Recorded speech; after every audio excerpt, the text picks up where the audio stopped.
What's up, everybody? Welcome to a special Breeders' Cup edition of Blinkers Off Live, and we are here live on Facebook, YouTube, Periscope. Thank you so much for joining us. I am Curtis Kellaward, pleased to host again, and Aaron and Jared are live in Lexington, and special guest as well in Beverly Glen, Mr. Ryan Stillman. Gentlemen, welcome to the show. Well, thanks, Magic. I think you and I have the same shirt on, maybe, so that's cool. But Samich and I did it yesterday for the first time wearing the same gray shirt. And I was like, I can't wear the gray shirt because I just did this yesterday anyways. I thought black would be fine, but nope, yeah. You still beat me to it. No, yeah, that's that. You and Samich looked really cute last, what was that? That was yesterday. Yeah, we were watching. We almost had a wreck. We were watching and driving and just, we couldn't miss a show. So we had to just keep going. But yeah, I'm glad to see that we carried it on, Magic. That's great. Jared, I don't know what your problem is, but you got the pocket square shirt going on right there. Yeah, I'm not cool enough to wear the polos. I saved that for the actual event tomorrow and the next day. So when I have a chance to dress down, I'm going to. So you just got to make sure you save the red one for Saturday. Like Tiger always saved his red polo for Sunday when he was coming home. You got to bring it home on Saturday with the red shirt. Make sure you save it for that one. Yeah, I didn't bring a red shirt. Sorry, Magic. Well, I got red shirts. I'm wearing mine Sunday. I've got Jared, red. Jared's going to lose. So. Jared's picks are going to lose on Saturday, so don't play Jared's picks on Saturday because he didn't bring the red polo. Ryan, good to have you on the show, buddy. How you doing? Awesome to be back. I cannot believe the dudes are on site for the rest of us. You guys are the voice of the people, I feel like. You're going to tell us what the track's like live. This is exciting, right? How's it feel on site? Like, is there all the media even there? Are you guys the first people even in the hotel? There's not. Yeah, there's really not a lot of action going on here in Lexington. So for the racing, so yeah, it's gonna be really weird at the track tomorrow and Saturday, being the only one of the only people there. Period. Being on the rail of a $6 million classic and no crowd noise, no nothing. So yeah, it's gonna be odd for sure. But I tell you what, the biggest bummer of it is just the fact that we're having to do this in different locations. Like, usually we're heading to the Breeders' Cup, and it's like, I can't wait to see Ryan and Magic, and we're gonna all get together, Slim, and it's like no one's there. So it's just I'm stuck with this bastard. So I just realized this is the first time in 4 years I'm not sharing a room or a loft with Ryan at the Breeders' Cup. I know, and you are a fantastic roommate. But let me ask you this. Do you guys get the continental breakfast that we would be able to get, or did they? They put a big hard no on the breakfast. I feel like the one thing I won't miss in the COVID days are the shitty meals that they provide at these tracks for the media. I have to get it for Magic when I'm his roommate because he's working all night. He's like the hungover guy. I wake up, I'm like, here's your crummy bagel without here's some peanut butter for it and a bagel. Yeah. Ryan definitely saved me every morning because I was battling the Breeders' Cup flu that a lot of the media tend to get when you were sleeping 4 hours a night and spending every rainy cold morning at the track. So Ryan was a great roommate for that. But Aaron and Jared, you guys are stuck on your own out there. What's the atmosphere like in Lexington right now? Do you feel kind of some sort of excitement because it's the Breeders' Cup even though the fans aren't there?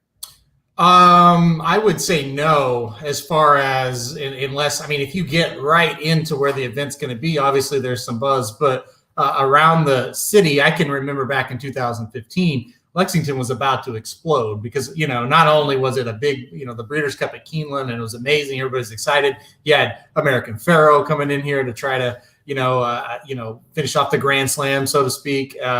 So it was just wild. It was buzzing. Like we couldn't stay within 45 minutes of Keeneland unless you wanted to pay $400 a night for a hotel. And now we're sitting here about 3 miles from Keeneland paying $89 a night. So it's really quite amazing. And we're not staying in a dump either. It's a nice hotel. Just want to be clear because we used to stay in some bad places. But yeah, the buzz isn't here. But you know what? It's what we had to deal with, right? We're still having a Breeders' Cup. That's the positive.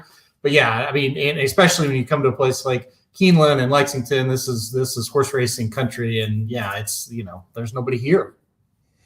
Well, it's a shame, but we're glad that you guys are there. You can give us some on-site previews and some insight. And then over the course of the weekend, of course, you guys being there live is going to be really helpful as well to the fans. We want to give everybody winners, and we've got a couple of days left before the Breeders' Cup. So if you guys are ready, we can just dive right into this show. Are you ready for it? Let's go. Let's do it. Let's do it, man. Perfect. All right, let's take a look at the Juvenile Turf. The hardest races I thought to handicap because you're dealing with a lot of overseas horses coming in. The American horses, they're juvenile, so you've only seen them a couple of times. Overdrawn field here. Usually speed wins this race. The 2 years that we've had it, speed wins. Usually a shorter price gets it done. Everybody's talking about Golden Pal. Consensus in the guys seems to be the Golden Pal is at least the on-top pick winner here. Is there anyone you're worried about other than Golden Pal, or do you think just kind of like we did with Bulletin a little bit with four-wheel drive last year, do you think Golden Pal is just that much better? Yeah, I guess I'll start. I'm extremely confident in Golden Pal in the spot. And you kind of said it best. Speed has been really good here in this race the last 2 years. In general, in turf sprints, you're going to want to be forwardly placed. He can obviously do that in a turf sprint. The 14 hole is really not that bad of a position. So, I think some people that want to beat this horse, that's kind of something that they're going to say, but he really shouldn't have that much of a problem. For me, it wasn't so much a speed figure standout, but a class standout.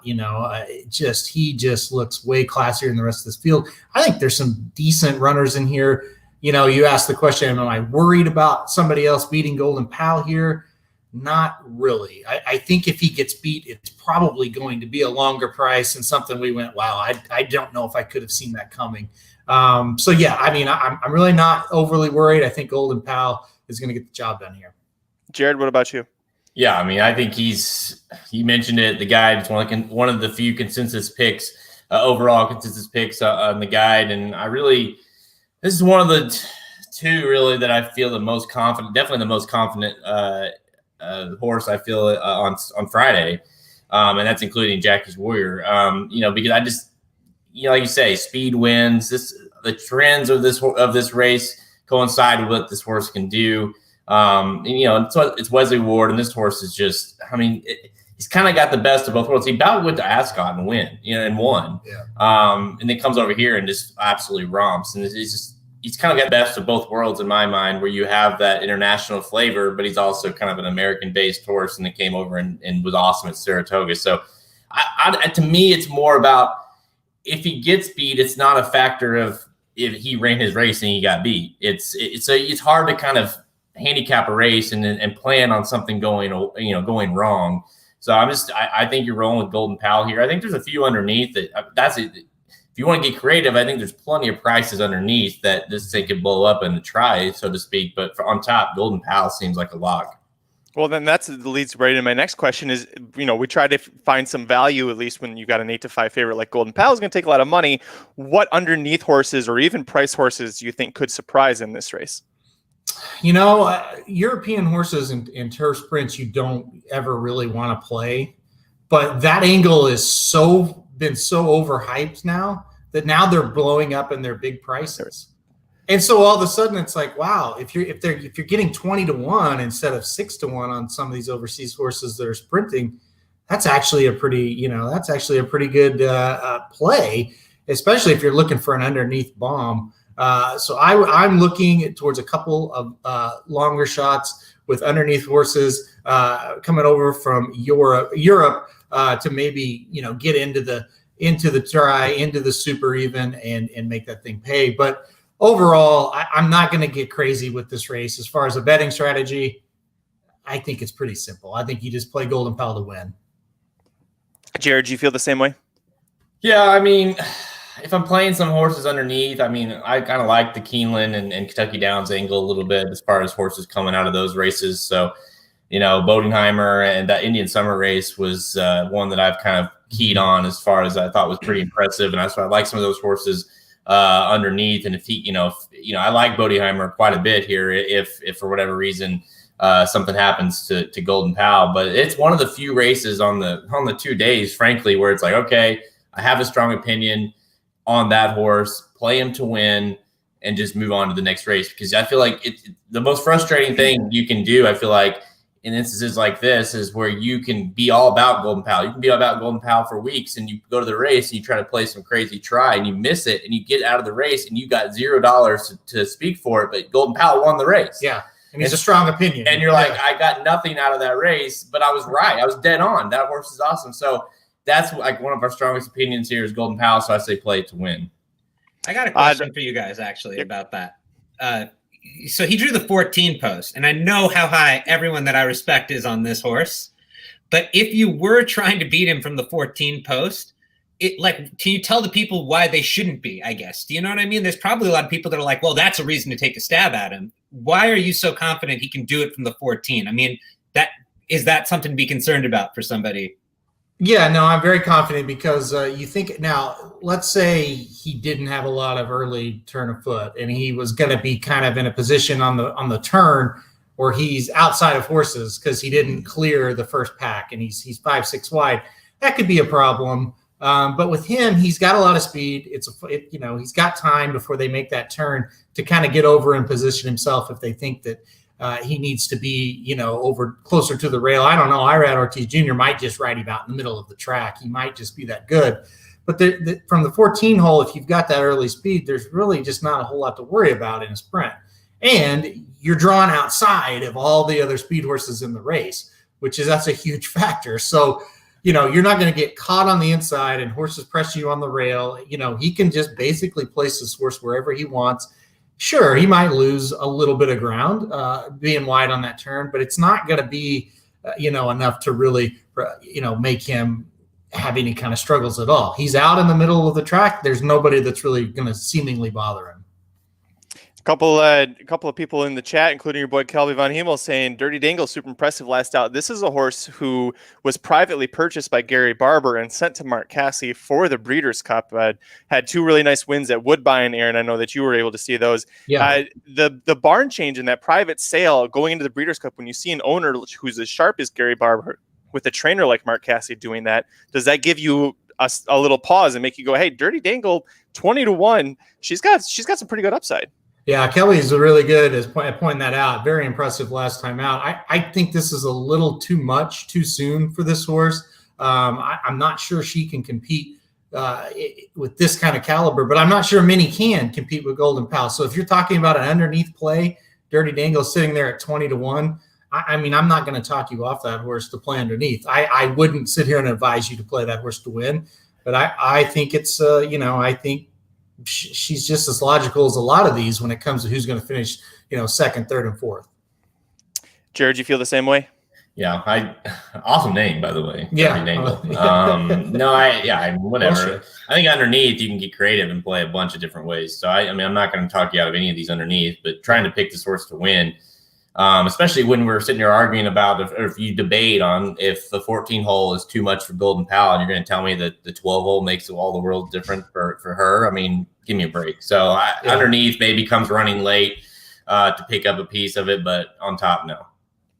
Cool. Well, let's move on to the Juvenile Turf. This is a race where you see a lot of European horses that are going to come over and interfere. And we talked a lot in the draw reaction show, your favorites horses here, who you liked, who you didn't like.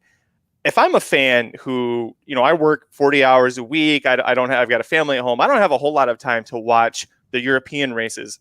Is there 1 or 2 key races that you guys found when you were handicapping this race that the average fan who doesn't have as much time as we might should go back and this is the race or this is the horse that you need to really look at to understand how this race is going to play out?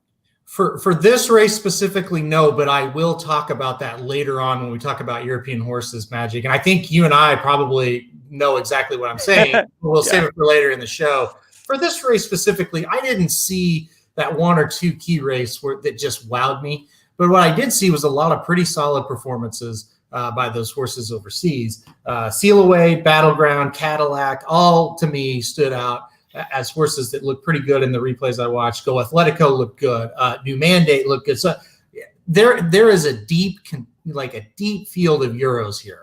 I think, in the past, and we talked about this a lot the weeks leading up to this, the Euros have won this race, but it's usually, at least in my opinion, it's like one or two really good ones that come over here and win. Here, it's a really deep 5 or 6 that there maybe there's not one superstar here, but there's 5 or 6 that are really good. So that was kind of my takeaway when watching the replays for this one. Jared, I'll ask you this question now, but then we can talk about it again with multiple races. Trainer Aidan O'Brien, that's a name that we all know as more or less the Bob Baffert of the European horses that come over here. He hasn't won a Breeders' Cup race since 2017. He won this race with Mendelssohn that year. That was, he won again in 2016, 2015. He had plenty of experience. Is this the year that we see Aidan O'Brien break that 3-year lose streak at the Breeders' Cup? Yeah, I mean, listen, he did win that race. He's actually won this race 4 different times. So this is a race that you can kind of feel confident as far as if he's got one in the race, the horse is live. He's not bringing a horse like Battleground over here to just check out Keeneland. This is a very good horse, winner of the last 2. It hasn't ran since July, so that's kind of your pause. I think there was a race this horse was planned to run in September that was missed. So that's kind of I guess a concern, and maybe why you're getting 6-1 on a horse that has looked pretty damn impressive at 2 starts. But I'm kind of with Halterman here. I like Battleground, but I also like a bunch in here. In the way we play in the wagering guide that you can get at racingdudes.com, Halterman and I team up on a bankroll article, kind of how we're playing every race, and this is one of those that we got a little bit creative with as far as using these Euros, pressing our opinions of these Euros at prices, and just hoping we get lucky because I'm not going to sit here and I definitely don't feel the same way about Battleground as I do Golden Pal, and for that reason I'm going to get creative on a lot of my exotic tickets and hope that I do think I like Outador a little bit for Wesley Ward, but I feel like the Euros kind of have this race in this particular year kind of cornered. I really like a lot of them in here. Ryan, I want to ask you, as someone who you don't follow horse racing as closely as the rest of us do, so when you get to an event like the Breeders' Cup, who are you kind of leaning on, or what things do you look at as a handicapper to try and figure out how you want to play these races? I always look at the Euros when it comes to turf, even if I shouldn't, because I just think vastly superior to our horses. It's been proven time and time again. The Europeans just are. That's what they breed for, right?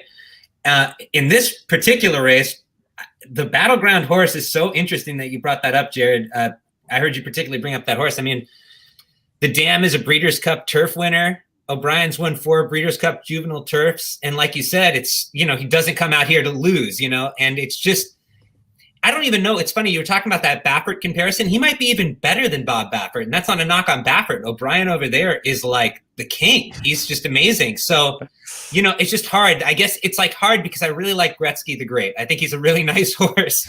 I don't know what, it's just kind of a shame. It's sort of like liking me going up against Muhammad Ali in a fight. It's just I don't know. I don't know how to explain. He could still do it. But that's how, when you ask me how I view it, to bring this full circle, that's what's tough, right? Is the Euros are so great that if you like an American, I find it so hard when it comes to this, because it's like, I've been there where you really like an American horse and you bet it and you're like, what was I thinking afterwards when the Euros just take the superfecta? So that's dude, how cool is, by the way, you're a breeding guy. You mentioned the breeding a little bit, a Warfront out of Found. You talk about breeding for Battleground. This horse is bred for this, really, and incredible. And to be, this horse is a 2-year-old. And so, this horse has a lot of upside for sure. Well, and Found is the Breeders' Cup turf in 2015 when it was at Keeneland. So if any horse is going to be bred to enjoy Keeneland, you would think it's probably going to be Battleground in this spot. So I'm glad I got your input on this. Let's take a look now at the Juvenile Fillies race. This is, only 7 fillies are going to, make it in the gate right now. Hopefully we don't lose anybody else. It's pretty much coming down to, do you believe Princess Nort is better than the low buyer speed figures that she's been getting? Or do you think that that's a sign that she just hasn't been facing much, and a test against a horse like Simply Ravishing or Day Out of the Office or even V-Quist or Girl Daddy that are all proven winners? Where do you stand on the Princess Noor argument here, gentlemen? Oh, man, this is tough, right? Well, it's hard to sit here and look at her past performances and say she won by 2.5, she won by 6.5, she won by 8.25. Oh, I'm going to play against her. Like, she's not been touched. And like you mentioned, it's a matter of, like, do you use the buyers against her, or do you sit there and say, well, she's never been asked, so how can you even put any stock into the buyers? Because there's no way to know what those, and John White's always been real adamant about adding the plus signs, if a horse has not been asked, add the 78 plus for her, because she just wasn't even asked in those races. So, yeah, I don't know. And then to add to the difficulty of this is you got a few other fillies in here that are quite nice, I feel like. And so, I think you have an opportunity to say that, like I mention this all the time with Breeders' Cup races. Like, sometimes you just have to find an angle and just say, you know what, that's what I'm going to lean on, and I'm going to say I'm going to use those buyers against her. I'm going to say that she's a little, she's a little phony until proven otherwise. I'm going to use her defensively, but I'm going to try to beat her. Horses like V-Quist, Day Out of the Office, Girl Daddy, my biggest concern coming into this race is that they've all been one-turn horses. They're one-turn miles at Belmont and Churchill. So when you come to a race like this, which is going to be 2 turns, a mile and a 16th, do you give extra credence to a horse like Simply Ravishing or even Princess Noor, who are accomplished winners at 2 turns, versus V-Quist, where she's bred to like 2 turns? Her sire Nyquist won the Juvenile when it was held at this track. She's out of a mind shift mare, so she should theoretically handle the distance, but you don't know until you try. So with horses specifically like V-Quist and Day Out of the Office, are you guys concerned at all about them trying 2 turns in this specific spot? Not necessarily. No, if it was a mile and an eighth, I think it makes a bigger difference. But a mile and 16th, most people or most horses, if they get a mile, they can get a mile and 16th.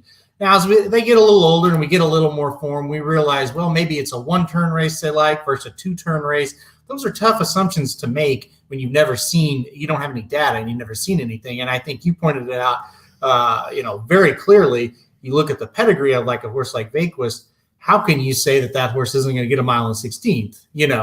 Now she runs here, she doesn't run well. She does it again, doesn't run well. Well, then maybe we can start to formulate that. But you're really just guessing at this point.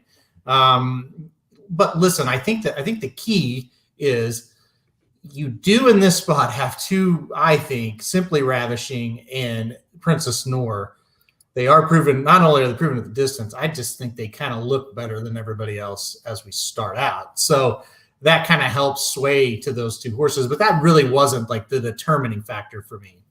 Let me ask you guys a controversial question, because Bob Baffert's, like, if people don't follow racing year in and year out. Oh, I'm ready for this. Yes. Yeah. It's not Bob Baffert. Well, I guess, right, clearly there's been a lot of controversy with Bob Baffert with drug infractions or really.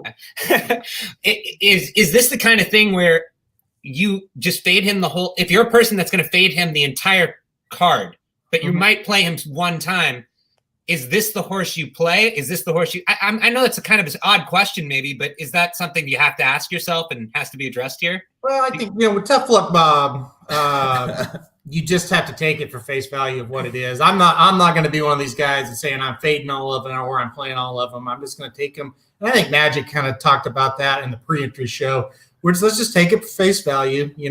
We have no idea what Tough Luck Bob's been doing to these horses one way or the other.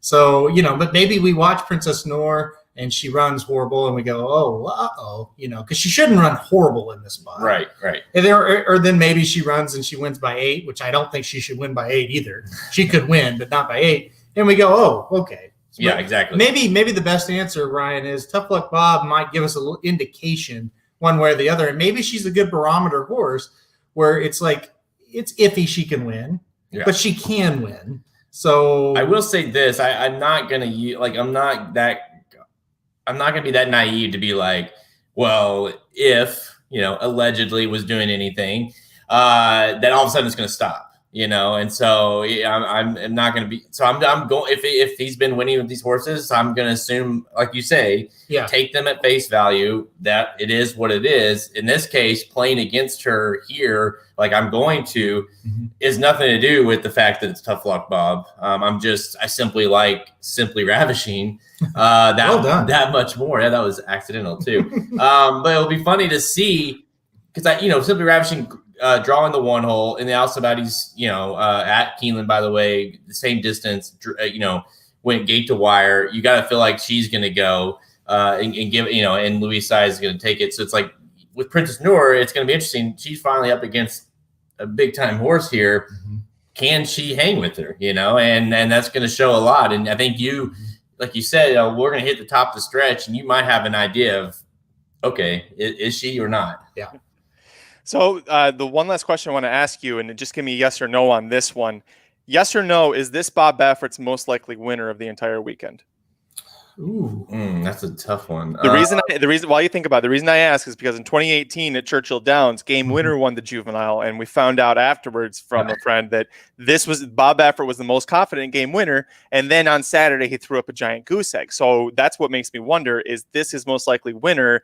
And then maybe we take it a little easier on him on Saturday. I think it becomes, I know it's a yes or no question, but I think it comes down to her or the Classic. I think she's a more likely winner than Gamine or Classier. Okay. I'm going to say yes.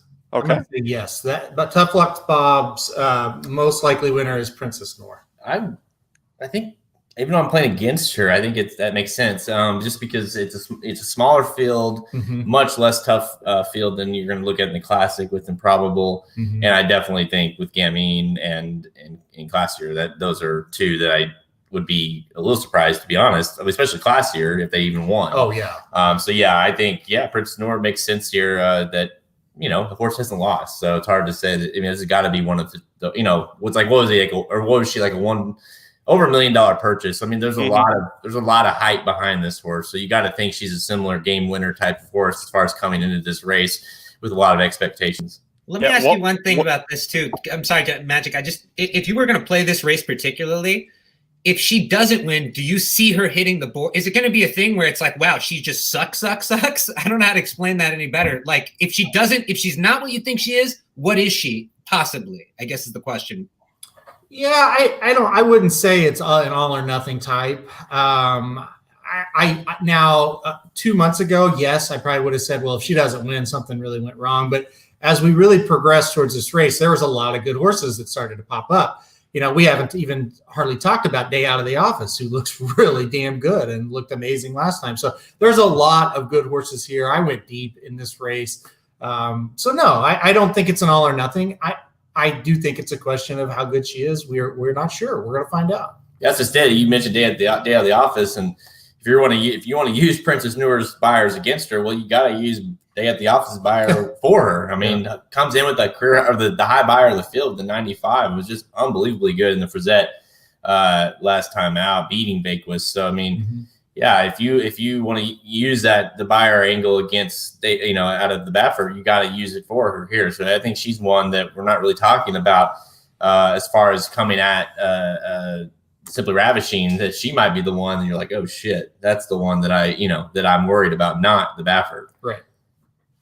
Move on, take a look at the Juvenile Fillies Turf. This is another tough one because of all the horses coming over from Europe here, and this is a race where you pretty much want to go Chad Brown or Euros, right? So plenty of horses to choose from in here. I know Wesley Ward's got some on the stretch out. I'm actually against the Wesley Ward horses here because I think they all should have been in the Juvenile Turf Sprint, but I understand with Golden Pal being there, well, maybe you don't. Maybe you want to give them a chance to try and win an actual race. Aunt Pearl's a 3-1 favorite. I know you guys love her. Take it away.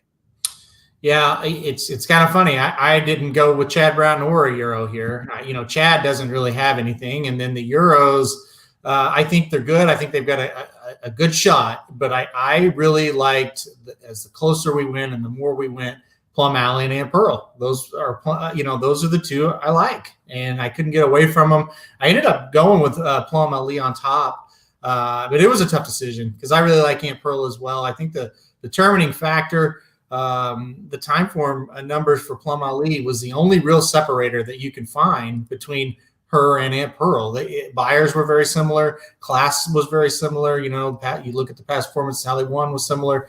That time form number was just a little larger. And when you're looking for anything to separate two horses you like, you got to go down your list of factors, and that was what came for me. I love Campanelli here. I do too. I mean, I think I'm the only one that picked her on top in the guide, and I was pretty surprised by that. 3 wins in 3 countries. Wesley Ward, Frankie rode this horse the last 2 times, and he's back to ride her here. Stretching out longer than she has, but you watch those races, and especially that last one in Deauville, in France, she was not. Just not tested whatsoever. So. Yeah. I think this is one of those. You've got the Wesley Ward angle, Stone Street owned, Dettori, staying put with her when I'm sure he's got options. So, yeah, I think she's super tough in here as far as the Euro side goes. But I like a bunch. If you are listening to this and you already have the guide, how crazy Halter and I got on this race in particular as far as the ticket constructions go, because it was just. It's one of those that we're like, we both like horses at decent prices and feel like it's one of those underneath that can get nutty. So we went pretty deep here as far as how we played this. Yeah, so a couple of things.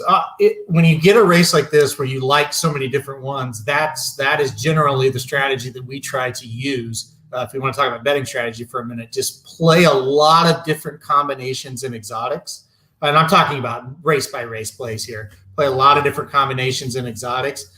And quite frankly, hope to get a little lucky and hope that, a couple of them come in and they're really going to pay. Because the other thing is, with such an even field, the prices are unbelievable no matter what you're going to get here. So, yeah. And with Campanelli, the second thing I want to point out or just mention or maybe just ask you about, and this is why I didn't put her on top.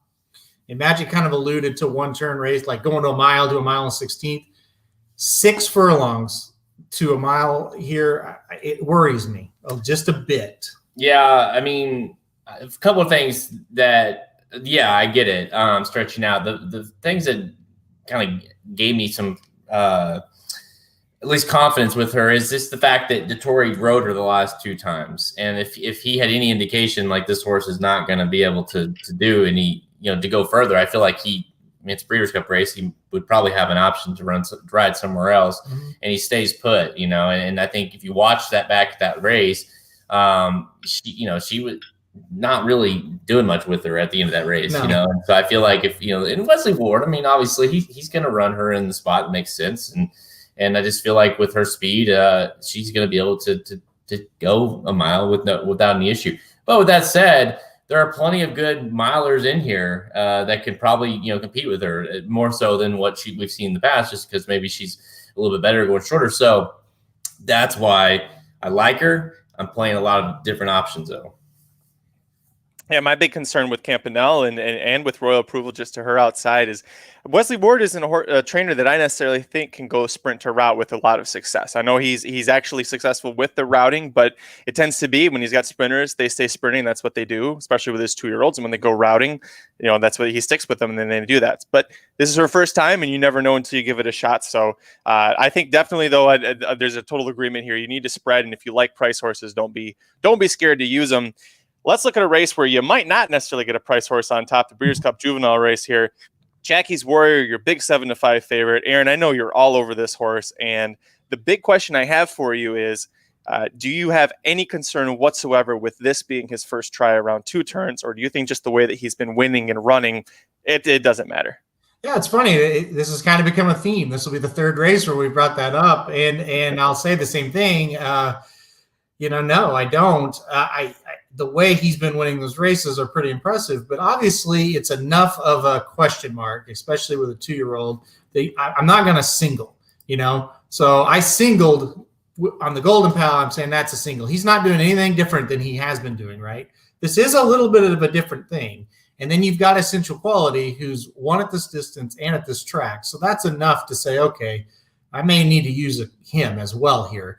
And I get why a lot of people are on Essential Quality, and not going to be shocked if Essential Quality wins this race. But what I will say is, when it comes to overall talent level, I think Jackie's Warrior has shown so far to be the best horse. And I think the speed figures, no matter what you look at, do agree with what I'm saying. So, if that talent level is carried to a mile and 16th, I don't think Essential Quality can win the race. I think he can win the race. Essential Quality. If Jackie's Warrior shows that. Oh, well, yeah. I think you look at, there's a lot. We talked a little bit about this before the during the entries and before the show. And it's like, I understand Magic, Essential Quality. You're the only one, in fact, that went against Jackie. So good luck.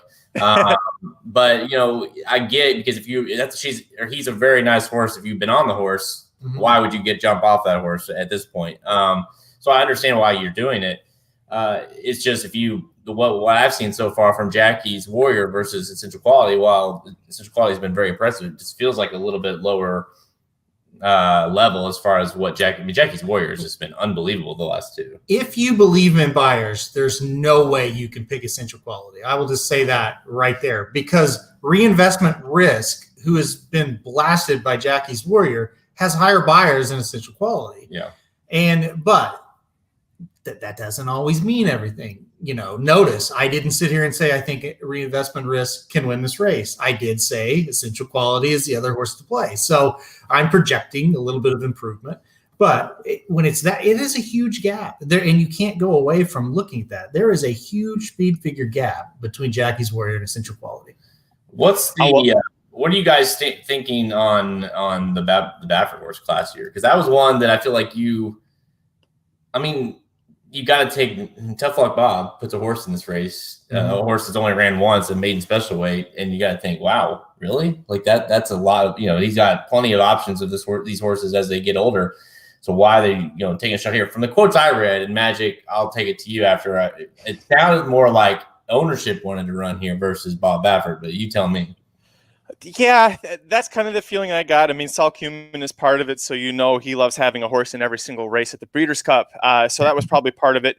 Listen, they spent a lot of money. They spent $775,000 on this horse, more than $750,000. The way that he won and the way that he ran that race, there was plenty left. It reminded me a little bit of Princess Nora's maiden win when Victor didn't have to move. Abel Cedillo worked a little harder, meaning that he actually moved on class year, but he wrapped him up pretty easily. He knew he was saving a lot, and the way that he finished the race almost made me wonder if Bob had said, if he does well enough here, if we think he's going to win, let's try and save something for his next start.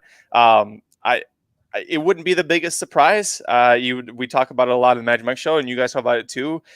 Progression from a first start to a second start as a 2-year-old, you could see a lot. So Aaron brought up the buyer speed figure discrepancy. In class year gets a 78 for that debut, but Jackie's Warrior had an 81 on debut, then went to an 88 in his second start. An 88 is what Essential Quality earned in his second start, which was the Breeders' Futurity. So you have plenty of horses that can continue to grow and expand here. As far as class year goes, I think this also that they probably looked at this and said, there aren't a lot of world beaters. You don't have a Bolt d'Oro that you're going to be scared of. There's no Dennis the Menace in here that's going to try and convince you to put all your money on him, and he falls to his nose out of the ground, or out of the gate. So I think because this is a little lighter, they might have looked at it and said, we got to beat Jackie's Warrior, and there's a chance they could try and beat him here. I do want to ask you one last question about Jackie's Warrior. My concern is the distance here. This is why I didn't put him on top. McLean's Music, not always known for having good distance horses, and his dam won 19 times, which is incredible. She never did it in a 2-turn race. She never tried routing.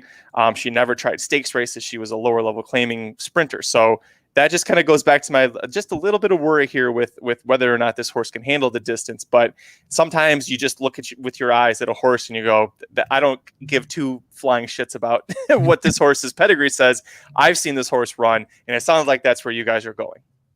Yeah, for me, I just looked at the last race, stretched out to a mile. Yes, is 1 turn. Yes, it wasn't a mile 16th, but it's still a mile. You're still stretching out from the 6 and the 7 that the horse had been running in. And he's pulling away as the distances get longer, he's pulling away. He just buried Reinvestment Risk in both those races. in Magic, and maybe this is a lot of it for me, and you know this because we talked about reinvestment risk immediately after he broke his maiden at Saratoga, and I said that horse kind of reminded me of Practical Joke a little bit. You know how he broke his maiden at Saratoga; they looked similar.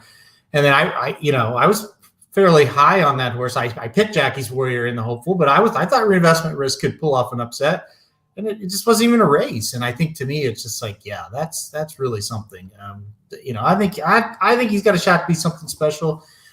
But again, I get it. And he's going to be a short price. And boy, Essential Quality sitting there, and he looks like a very logical alternative. I get it. I'm not going to talk people off that horse. The one thing that makes this race scary if you're Jackie's Warrior is classier, because not for thinking that horse can beat him, but that's a horse that's going to be some pace presence, no doubt. I mean, you feel like that horse is going to go with Jackie, and all of a sudden he's going to eat Classier. We'll see.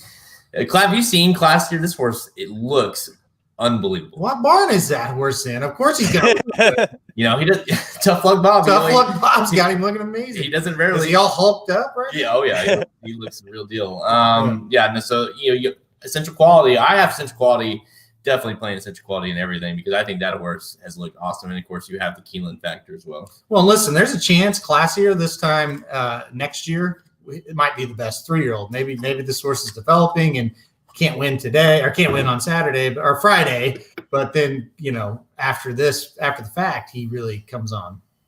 Well, we have almost 40 of you guys watching live, so thank you very much for joining us here. We're going to talk about the Filly and Mare Sprint next, but while I pull that up, if you can do us a real quick favor, just like or give a thumbs up to however you're viewing. It helps with the algorithm, and it helps put our video into more people's eyes and more fan interaction. You guys have been great with your questions and your comments, so keep that going here. We'll throw it up to the guys when we can. We'll take a look at Saturday's races now. The Breeders' Cup Filly and Mare Sprint is going to kick things off. And boy, this is going to be an interesting one, because on paper, lots of speed. And if you read Jared's 14 Trends to Know, speed does not hold to win this race. But I feel like you can make a logical argument for at least one of these speed horses. Aaron, when you handicap this race, what was the determining factor for who you put on top? Oh, I hate this race immensely, and I can't wait for it to be over from a betting standpoint. But as far as watching a race, this might be one of the more exciting races in the entire Breeders' Cup. So I'm going to play a very low amount on this race and just sit back and enjoy it, because it is going to be fascinating to watch because of what you mentioned. The pace scenario is going to make this race, and my guess is as good as anybody else's as far as what's going to happen. Certainly on paper, when you look at it and you take it just for what you see, it's an absolute meltdown, and it gives big prices a chance. So I'm definitely going to play it that way, as in, hey, I've got a couple mixed in here that's got a shot. But also, Serengeti Empress also has a shot to take the field wire to wire. I really, truly believe that.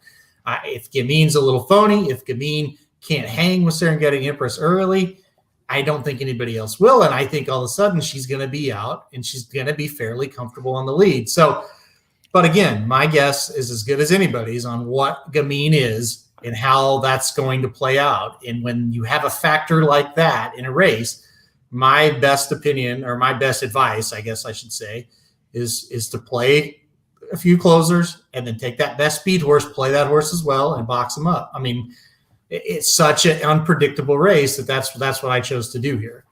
Jared, and we talked a lot about the speed when we did the last show, and Aaron did a good job of kind of summing that up again here. I want to know from you, if you're picking a closer in this race, which one has the best chance to get it, and also who you think at a price has a really good chance to surprise? Yeah, I kept going back to Speech here, and I almost picked her on top, but I ended up just, how much, I say it every podcast, I feel like, but how much I love Serengeti Empress, and a horse like her that just, brings it.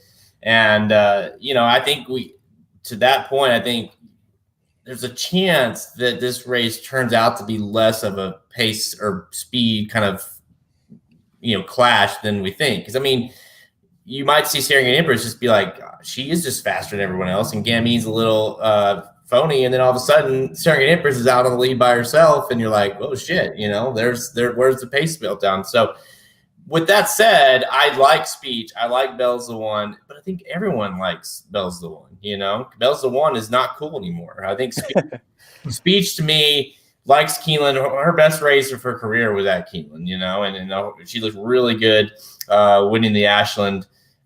she's finally cutting back, and that to me changes kind of the game for her. And a horse that likes to come late, she's the one that I'm playing, that I'm included in everything underneath and on top, frankly, in some of my tickets. The way we kind of structured this one, a lot of times we like to play, I especially love to play trifecta wheels and part wheels and those nature. But this race is one of those that I'm just like, I'm boxing it because it just feels like it could go. I think Speech could win. I think Bell's the one could win. I think Gamine could frankly win. I mean, how pissed would you be to see Gamine win and be like, you didn't include her? So I think that's one of those that you kind of box instead of kind of keen on a horse, because I think it could go a bunch of different ways. And of course, Serengeti Empress could win too.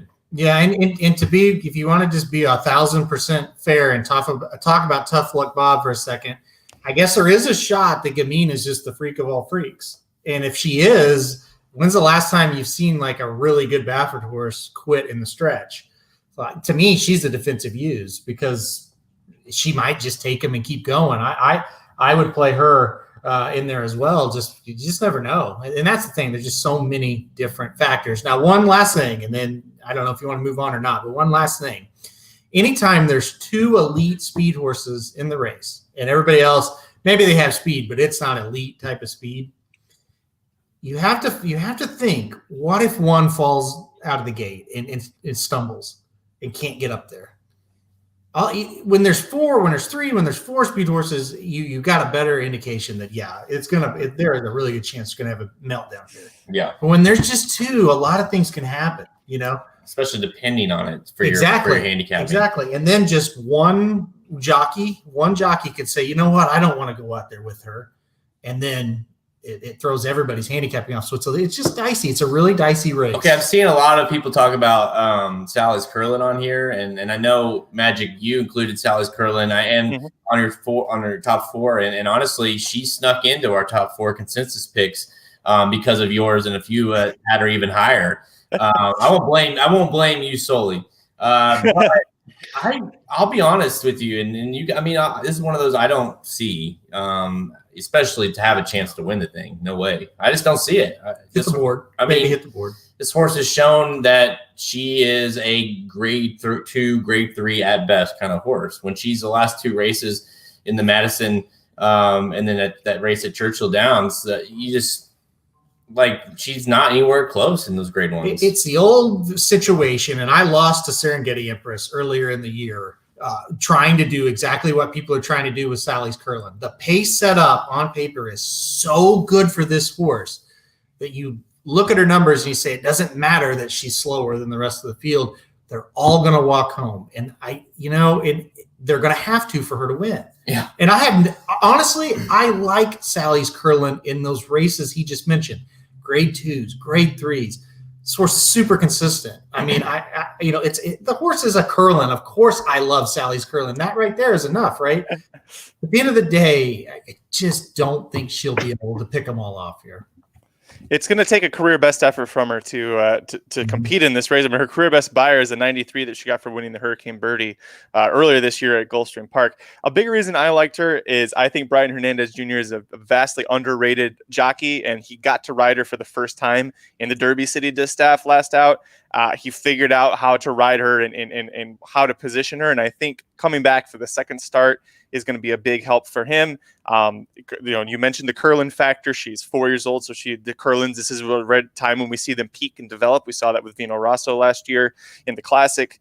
I think if the pace falls apart, I think she has almost as good a chance as Bell's the one.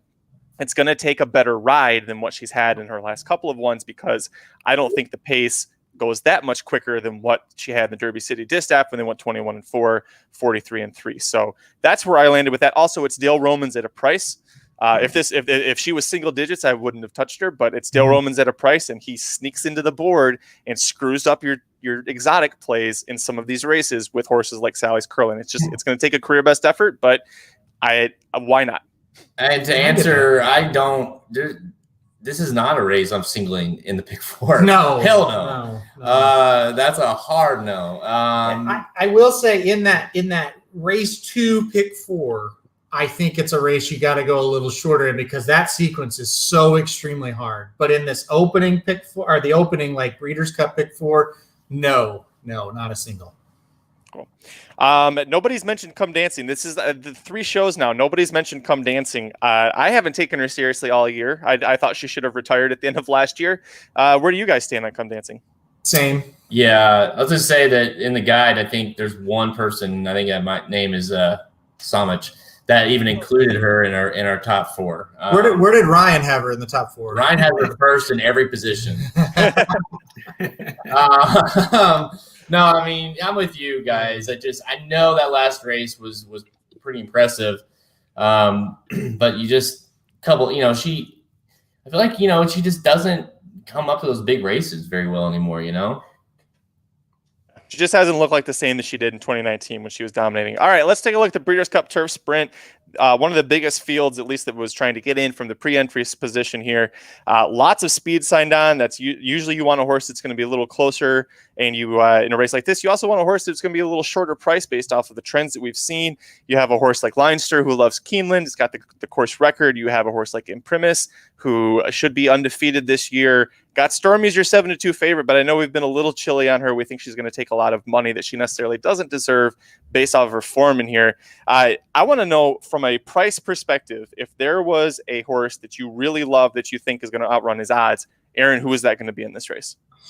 Well, this is a very good race to ask that question because there's a lot that could, right? I mean, this is an absolute, I call it a circle race. It's just insane. And this is another one from a betting standpoint. It's just, to me, it's kind of like, let's try to get this thing over with. But I do have one horse that I like as far as your question goes. And I go to the rail with Big Runner. I think this horse is coming on. I think 12-1 is a perfect price. Ryan Stillman's fantasy league partner, John White, picked Big Runner to win this race. That's another really positive sign. Oh, wow. And I had Big Runner in 3rd, and I've got him in every single thing, exactas, tries, supers, multi-race. He's in everything I'm going to play. So that made me feel pretty good to see John White pick that horse. So a lot of positives there. I think at 12-1, Big Runner is definitely a horse worth a play. So to answer your question, yeah, on the long shot, Big Runner for me. Well, this is a fun horse, too, because he didn't even get started until almost the end of his 4-year-old racing season, and he's never missed the board in 7 starts. He's on a 3-race win streak. All of those buyers in those last 3 races have been improving. Yeah. And I like that Juan Hernandez is coming over. He just spent his first year racing in Southern California after dominating Golden Gate, and now he's going to be in the Breeders' Cup with this mount. So that's pretty exciting. Jared, a price horse for you in the Breeders' Cup Turf Sprint. Well, yeah, this is the one. This horse is the one I'm worried about because I didn't include, and we didn't really include in our tri-wheel we played just because of the way our opinions in this race. Yeah. This is the one race probably that they just completely differ. We're all over the place. I mean, my top 2 picks he didn't even use, and his picks I didn't use, and so we had to kind of come together. So we're like, okay, we're not going to invest a lot of money into this race just because it's so wide open. Let's take a stab and see what happens. Listen, my price is probably my top pick, and that's Alexandra, and that's your top pick at 12-1. I mean, there you go. That's my win. That's my winner, so might as well. I have to use her. 12-1, and coming in that she's just been unbelievable. And coming in off of 2, really good. I mean, Jolie Lipica beat her 2 back, and that's her loss. In the last 3 starts, and that's a really damn good horse as well. Listen, 1-for-1 at Keeneland. At this distance, 4 starts, 2 wins, 2 seconds. I mean, she will bring it. To me, she's one of those where you're like, she'll bring it. It's just a matter of if she's good enough, and I think she is. I mean, the way that she's ran this year, 2 starts, and just has looked really, really good. I think at 12-1, dude, I hope we get it because I know you're on her too, Magic. I hope we get 12-1 because I think she's going to be tough. Well, and I'm glad you brought her up. This is a horse that you remember that the one time she's been to Keeneland before was the Buffalo Trace Franklin County Stakes. They got Stormy won just last month, and that's a big reason why she's favored in this spot. When Alexandra won that race, people were pushing for Neil Drysdale to enter her in the Breeders' Cup Turf Sprint, and he said, no, she's had a long season. I'm going to pump the brakes on her, but she could have gone into last year's Turf Sprint as one of the favorites off of that race because it was so impressive. And she hasn't done anything wrong this year. She lost by half length to Jolie Olympica, who, if she was in this race, would most definitely be probably second in my top 4 behind Alexandra. The way she won the Jaipur, you got to watch that replay. If you don't remember, this horse had no chance and somehow fought her way against all the boys to get up there and win it. And she hasn't been seen since then, but she's fired very well off the bench in the past. I'm not worried about her. Ryan, I want to ask you this because you very much follow the history of and the connections of racing here as much as anybody. A horse like Front Run the Fed, you've got Clarovich Stables, which is trainer Chad Brown's top ownership group. Obviously, it's Chad Brown. Javier Castellano is going to ride, and you're seeing 12-1 on the board. When you see those connections in a turf race at the Breeders' Cup at 12-1, does that just scream to you that this is a horse you really need to consider? I mean, I think so, right? I mean, that's terrifying to me.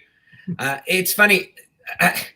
It's funny, though. I just want to point out something. We have so many horses at 12-1 in this race that people have questions about, and that's crazy. Like Front Run the Fed, we have a big runner, and we also have Alexandra. I'm just curious, like, could this be one where everyone is overthinking this and it just becomes like the favorite wins it kind of vibe?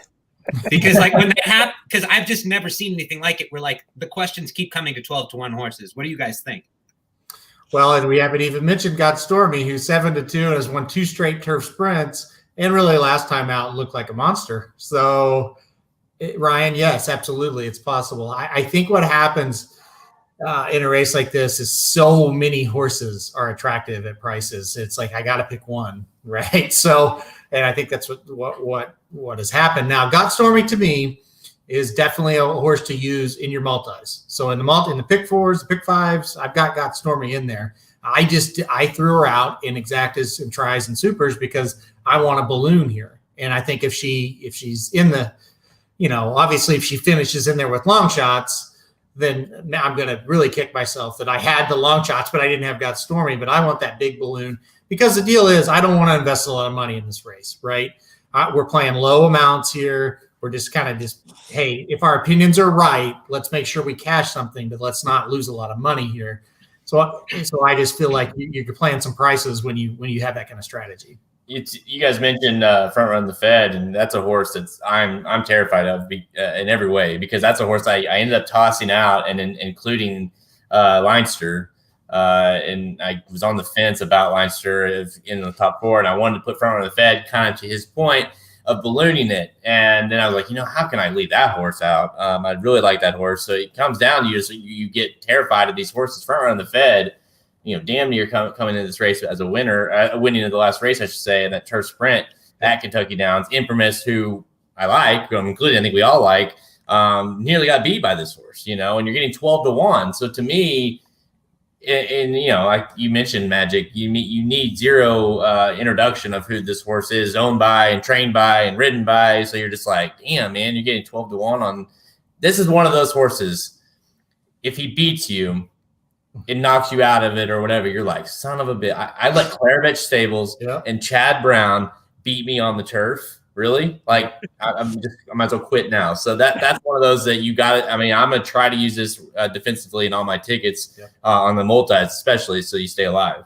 Yeah, that exact last point you made, Jared, that has burned me more times than I'd ever care to admit, and that's a big reason I would play Front Run the Fed even if I didn't like the horse. I'd say, you know what? Not letting this be what knocks me out. Honestly, it's one of those you look at the paper and you don't even need to really necessarily look at the past performances too much. You're just like, I'm not going to allow that connection to beat me, so I'm including them. Let's take a look at the Big Ass Fans Dirt Mile, our favorite sponsor of the entire Breeders' Cup weekend. 12 horses going to be going in the gate here. Favoritism looks like it's going to be on Complexity at 2-1, but back-to-back years, Jared, you know this, the favorite has lost this race, has not turned up well. Also, these outside post positions going a mile and 70 yards, I guess it is technically at Keeneland.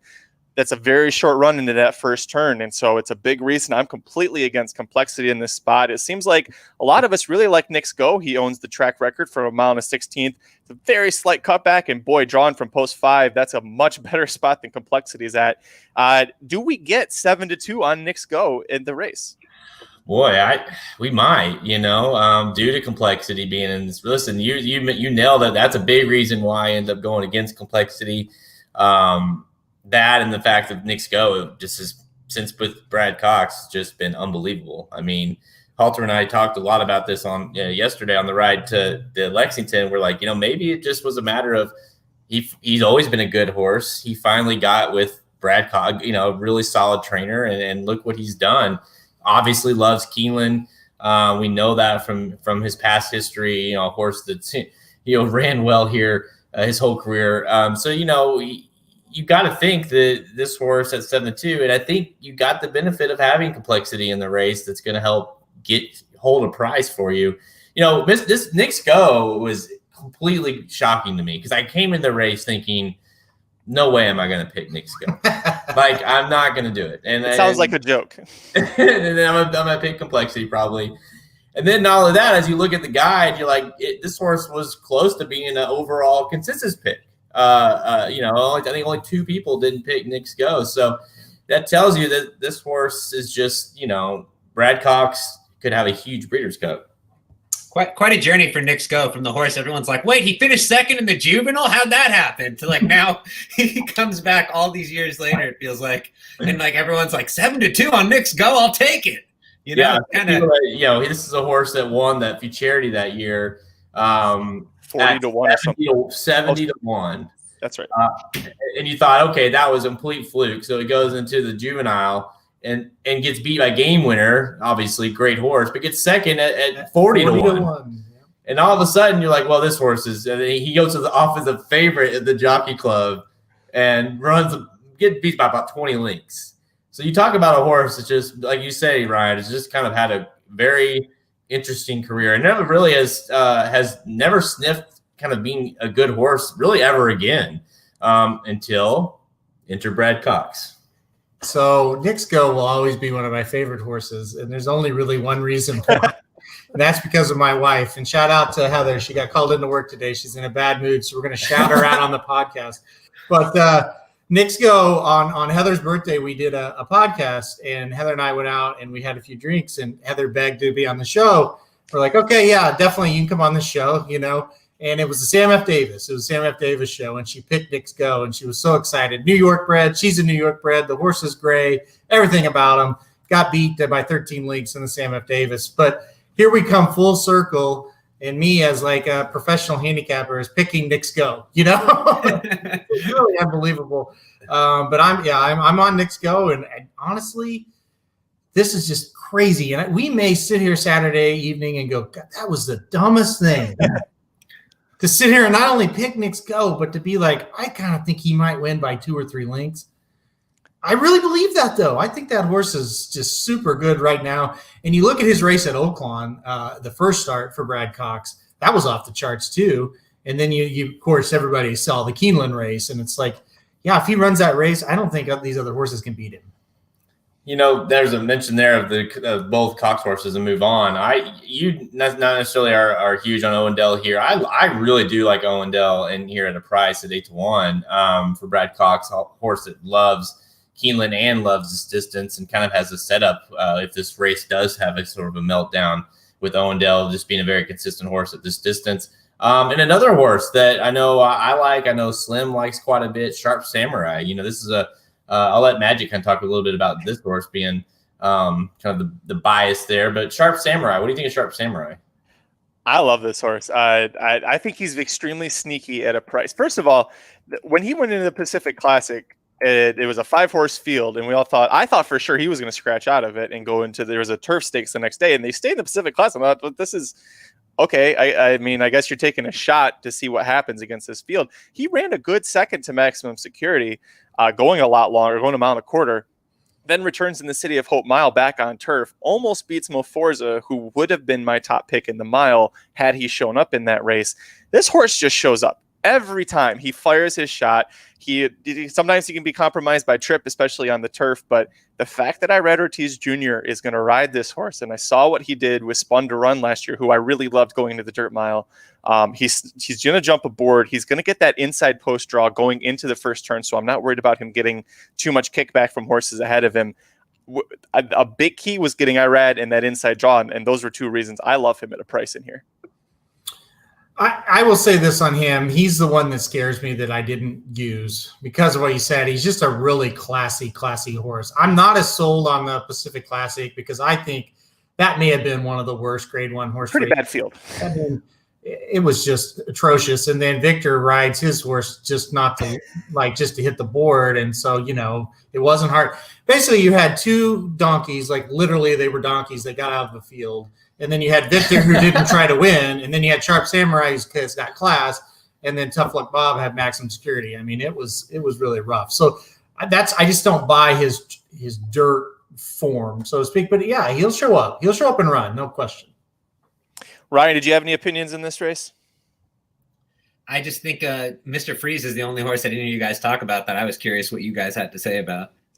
Well, it's a good horse. I like him in here. He won the Gulfstream Park Mile. And if you look at the list of horses who have won that race, there's actually a really good list of horses. It's almost a mini stallion making race. So the list of horses that have won that in recent years. So if he can rediscover that form, and it looked a little bit like last time out that he did, I think he's got a shot. He needs a better trip than what he had last time out. And I love that afterwards, everybody was saying, my God, he won with that terrible trip. And the jockey got off and said, yeah, I had a beautiful trip. It was great. I loved every second of it. And I was like, were you watching a different race than the rest of us were? What about you guys? If this race was in March, I would say he's probably going to win. But I just think he's fallen off form. And yes, he did win.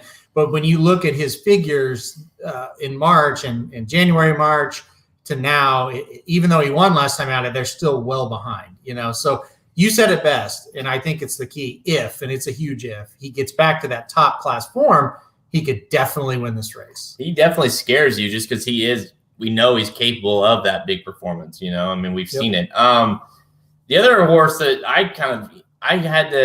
you almost forget is in the race, but yet this is the horse that was very much talked about most of the year due to the Derby Trail, and that's Art Collector.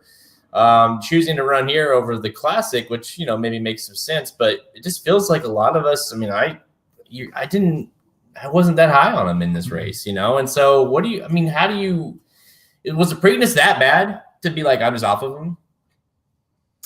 I don't like him at a mile. Was number one. I don't like the cutback for him very well, and the Preakness. Yeah, he pissed me off in the Preakness. So there was two things, and now facing Olders for the first time, I don't really, if you've listened to the show a lot, that's not a huge factor for me. But if you already are disliking a horse, that's just another reason to pile on it, So I just was like, but you're right. I mean, his horse has been awesome all year, and then has the one kind of dud in the Preakness, so to speak. If he runs his bluegrass race here, he could win. Yeah, I mean, again, like you say, he likes Keeneland. So. Yep. All right, let's move on and talk about the Filly and Mare Turf. And Aaron, you alluded to this earlier, how important one race could be for helping you handicap multiple races at the Breeders' Cup. A lot of us loved Rushing Fall, your 5-2 favorite on top. I'm going to be extremely sad this is her last race. This is one of the first horses I ever followed very closely at the start of her career. But you like a different horse on top here that's got a nice price attached to her. Tell us about it. Yeah, it absolutely kills me. I want to say, number one, that I didn't pick Rushing Fall. This is only the second time in this horse's career that I have not picked her on top to win the race. Were you correct the other time when you didn't pick her on top? Yes, I was correct. It was in Diana 2 years ago where Sister Charlie beat her, when Sister Charlie was just absolutely phenomenal, during that time period. And Rushing Fall ran a very, very good second. And I was sitting with my buddy Paul, or our buddy Paul, I should say, at Saratoga. We watched that race live together, and he said we may have saw two Breeders' Cup winners because, he thought Rushing Fall might go to the mile that year. Turns out they skipped the Breeders' Cup because they don't think the Filly and Mare Turf distance is good for her, and now she's the 5-2 favorite. Bingo, that's why I'm going against Rushing Fall. I just don't buy the logic of we skipped it at 4 or we skipped her at 3 and 4 because we think it's too long, but now we think she can get it. I think it's just, hey, it's her last race. Let's take a shot at it. I will say she's better than she's ever been in her entire career right now, and that could be enough for her to get the job done. 1,000% a defensive use for me. Will not let Rushing Fall knock me out of any wagers. But on top, Adaria was the horse for me. I absolutely love this horse at 12-1. I love her at 12-1. 2 races back, picked up a beautiful win. I thought, you talk about a replay that I was impressed with, the replay 2 races back. But the kicker, Tarnarwa, who I love in the turf that we'll talk about, and you talk about replays, that's the one that really stood out to me, her replays. Adaria finished 3rd to this horse and only got beat a length. And now shows up here. At 12-1, I just think she's one you have to play here. Jared? Dude, this is one that, we talked a lot about this race too yesterday, and it's like the more I thought about it, like, man, thank goodness on our tickets, we used Daria all over the place as well. This is one of, as far as me personally, as my top 4, I'm pissed that I didn't include because I just, I love Tana in that turf race. And then it's like, how can you not like this horse that ran so well against her? My problem was with this one is I just like too many. And Rushing Fall is who I'm going to land on. I'm kind of, I think it's a little bit of the heart play too, because just because you're like, you know what, she's going out, she's as good as she's ever been. She's going to just bring it, and I just think she's better than the rest of the horses. It's just a matter of can she get the distance. No doubt. I don't buy the Mean Mary angle. We'll see how that works for me, but I don't buy. I think she's a good horse. I just don't know if she can beat Rushing Fall. But again, my heart is a little. Sister Charlie, I still feel like she's good enough to hit the board here, or at least finish the top 4. So I just kind of ran out of horses to include, and plus I like a horse, Terabellum. I like that horse quite a bit in this race, and that's kind of my international flavor, so to speak. So I think that horse at 20-1 brings me a lot more upside. This horse is kind of going back to a distance that she used to be really good at. So been running 3 straight times going a mile. Clearly needs to go a little bit longer. And now you get that with the Tory to ride back on board after not riding her last time out. So I like that angle too at a big price. So she kind of got the bump, whereas Daria didn't. I will, to defend Rushing Fall, just for a brief second, Aaron's pointed out correctly that they put her in the Breeders' Cup as a juvenile. She won the Juvenile Fillies Turf at a mile and a 16th at age 2. Ages 3 and 4, they skipped it. Ages 3 and 4, a mile a quarter, she's going a mile and 3/16. Half of a furlong less than what the other years have been. So that's why I'm going to defend her for that. I know it's negligible, but the big question here really for anybody who's handicapping this race is you have the 2018 champ, Sister Charlie. We haven't even talked about her yet. She's been 3rd every start since, including last year's Breeders' Cup Filly and Mare Turf. What do you do with her? Because she just doesn't seem to look like the same Sister Charlie, and yet it's Chad Brown. He's bringing her into this race fresh, which he did 2 years ago.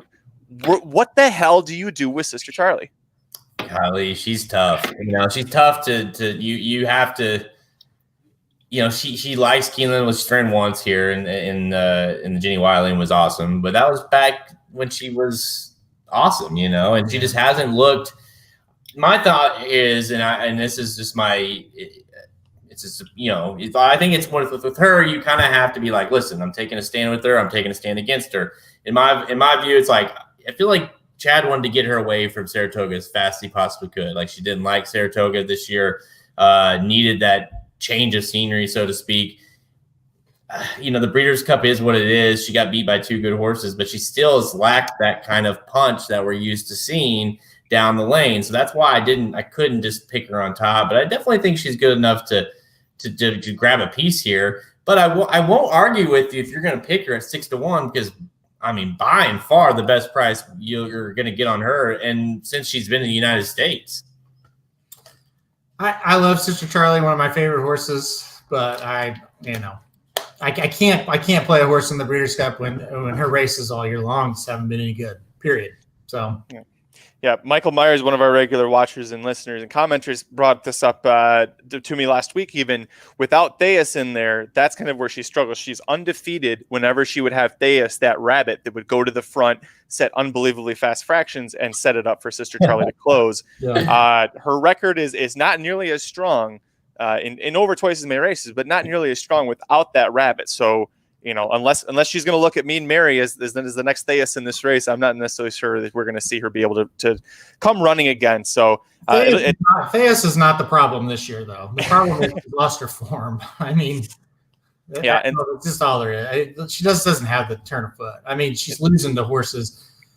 Say she's losing these races by a length or a half, and it's like, oh, she closed. She just couldn't get there. She's not even close. Like her race in the Balsam Spa, it's like, okay, you get beat by Starship Jubilee. on our first race and our, you know what I mean, first start of the year. It's unacceptable to me, but you can outside of Woodbine, that's unacceptable. Call Me Love beats her too. She couldn't get past that horse. Yeah. It was, but to me, I was like, oh man, you know. And then Rushing Fall and Mean Mary beat her, which is, I mean, obviously two horses that are in this race, two very good horses as well. So you kind of never in the race, but she was, exactly. And that's my thought is like, how do you?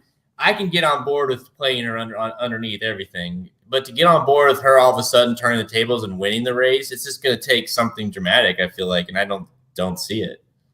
Yeah, I think, and nobody in the chat is coming to her defense, so I think that everybody's safely against her. Let's talk about the Breeders' Cup Sprint. This is always one of the Racing Dudes team's favorite races at the Breeders' Cup every year. Lots of fast horses trying to see if they can go 6 furlongs. We got to see Chancelot throw down with Natoli last year. But we've seen Mind Your Biscuits do really well in some previous races. Steve Asmus has got Yopon in here, 7-2. That's a pretty good price on how good this horse has looked, Aaron. You know, it's funny that you said it's one of our favorite races because it absolutely is. But this year, it is the race I'm least looking forward to of the 2 days of the Breeders' Cup. Wow. Really quite incredible, right? Because it had so much promise earlier in the year. To me, this is kind of just falling apart. Yopon absolutely looks like a horse that should win. Yopon's 7-2, but what will she be? Or what will he be? I mean, he'll be bet down heavily with Nova Coma now. Yeah, and do you want to take 8-5 or well, maybe it's not 8-5, but let's say 2-1, 5-2 on Yopon first time, you know, against any horses that are really any good. I mean, let's just like put that boldly out there. He hasn't faced any good horses, and now he's facing quote unquote the best sprinters in the country. Look, I think this race goes one of two ways. It's incredibly chalky, and it's Yopon, Diamond Oops, you know, CZ Rocket, horses like that, or it's incredibly funky to a situation where I don't know how you put together a bet to where you could hit something. So to me, I hate this race. I'm not excited to watch it really, and I'm not excited to bet it. Jared, what about you? That's a really big sign for all our listeners. Like, hey, you get excited about this one. I'm not excited for it. I don't even want to bet it. Well, we say it so much in our article, and that's the thing about the article. We tell you, we're not just like real excited about. No, I mean, I agree. It is one of those two that, you know, like you said, we love this race every year, you know, and this year it seemed like it had all that kind of hype and promise, and then it's just fizzled. I mean, I suppose the Asmussen horse could turn into be kind of like, this could be like the coming out party, so to speak, for this horse and be a real monster for him. But yeah, you know, it's just, I went with Diamond Oops just for the pure fact that this horse is, one of the classier horses in the bunch, and obviously likes Keeneland and likes a distance and 8-1. I mean, shit. I'd rather have 8-1. But again, all these prices are going to be fluctuated differently now with no Vekoma in the race. I have a question for Aaron, because I know you're a big Thorograph guy, right? What do you do with Firenze Fire? Because he's, you know, the Thorograph numbers there are kind of interesting if you follow him. Firenze Fire is very interesting altogether, and that the way you're speaking as well factors into that. He's all over the board, right? He's just all over the board. And could he win? Would him winning surprise me? Absolutely not. Would him finishing 10th surprise me? Absolutely not. You know, he was one of those service horses that, you know, I think we all kind of thought, you know, he was drugged for sure, but he's probably still decent. And he showed, I'm pretty decent. So he's kind of lucked into a situation where he can win. Like, I still think he's like a second tier type as far as the big time sprinters, and then it's him. But there's no real big time proven sprinters in here now. So, you know, to answer your question, I think he's very playable. We had a question in here. How often does the horse wear this field? I can tell you from the 14 Trends to Know that's happened twice in the last 22 years, and the last time it was big drama in 2010. So it doesn't happen that often in this race. Yeah, and I think in a good, you know, kind of when I was making those trends, and that's a very, you know, 2 out of 22. I mean, that's not a great number to lean on. And when you have a race to go off of so recent as is Chancelot, who, like we've talked about, I mean, 1,000 times, where not only was he, I mean, one of the faster horses we've seen in recent memory, he also was on a very speed favoring track that day and still couldn't get it done again. And Mitoli, I mean, unbelievable horse, don't get me wrong. Yeah. But speed, just no matter what comes into this race every year, it just seems like speed has a hard time holding because you have such classy horses able to close, or at least able to stop and close. So, yeah, I mean, could Yopon be one of those to buck that trend? I guess. But I think just given what's in this race, I think that's kind of why I like Diamond Oops, just to try to play off of that horse. What's interesting with this race, there's the speed has only held on twice in 22 years. And then in the draw show, I brought up the fact that the inside two posts going 6 furlongs at Keeneland at their fall meet were absolutely dreadful. It was one for, I think, 78. And yet I have Diamond Oops on top like Jared. And underneath, I have the horses that drew first and second. And I have the speed horse in Yopon. So this is kind of a boomer bust guide pick selection here for me. But Diamond Oops at 8-1, that's what swayed me, was the price for him. What if the other Asmussen does it? Echo Town? Town's one of those horses. He's obviously a Grade 1 winner this year. He's one of those that like runs really well and then looks super shitty a couple times, and then he runs really well. Mm-hmm. If he won, it wouldn't shock me whatsoever, because he has just been a very frustrating horse all year, and he's a huge price when obviously all the attention is going to be on the other Asmussen. First of all, what Real Dynasty Picks said, Ricardo Santana's never rode Yopon, so I didn't really look at it that way. But as far as I did the same thing. Yeah, but as far as Ricardo on Echo Town, I don't really think that's the factor. But I think you kind of said it best. He has shown at times that he's pretty good, and he's shown at times that he's pretty shitty. And it's really hard to kind of predict. But the thing is, he is going to have the setup, So, yeah, I mean, listen, 2 weeks ago, I'd say no chance. A month ago, I would have said don't put him in the race. But as this has progressed, and here we are with what's left, he deserves a shot here for sure. And if you want to play a big price, I'm not going to talk you off one in this race. All right, let's talk about the race that kicks off the late pick 4 sequence for Saturday at the Breeders' Cup. The Breeders' Cup Mile, big field here.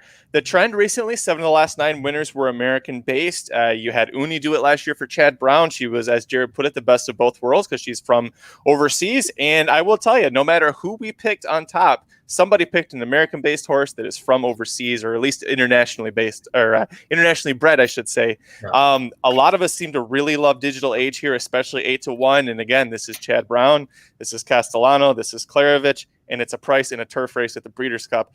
Even if you didn't pick him on top, you've got to use Digital Age and everything, right?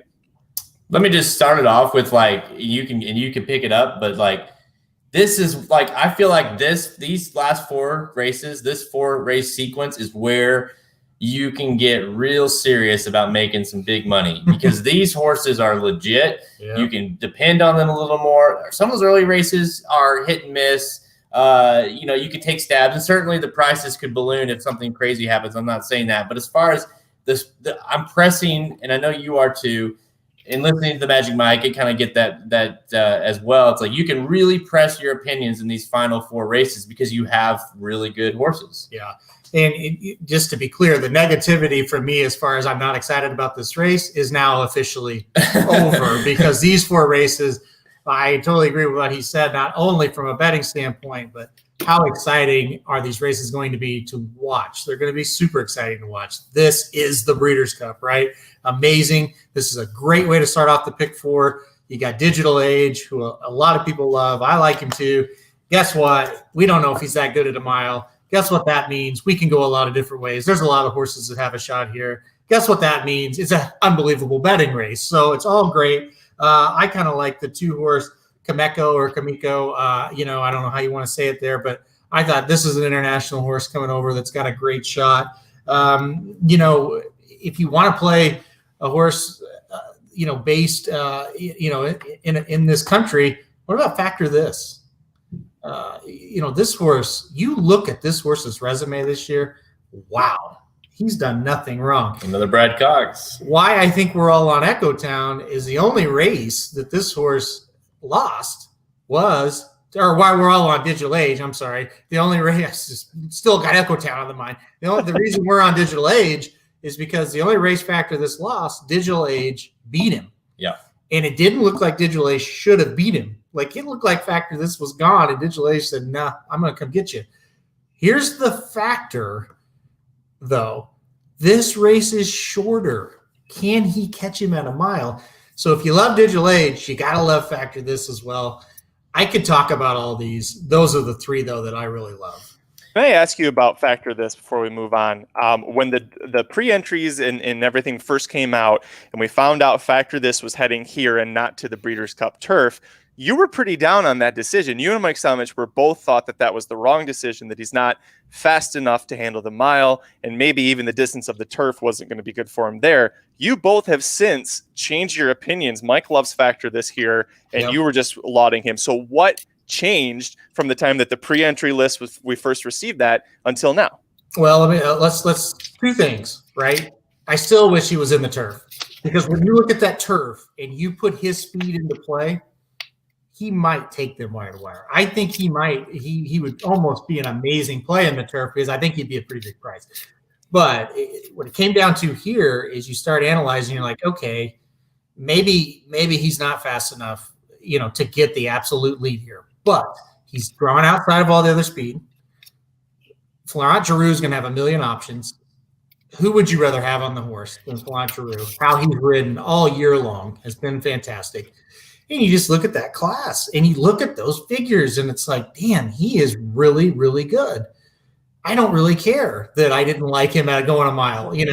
I think a big factor, him drawing outside of all the speed, I think that helps him a little bit. I know Mike, he may disagree with that a little bit. I still think he thinks he has to go right to the lead. I don't necessarily believe he has to be in front here.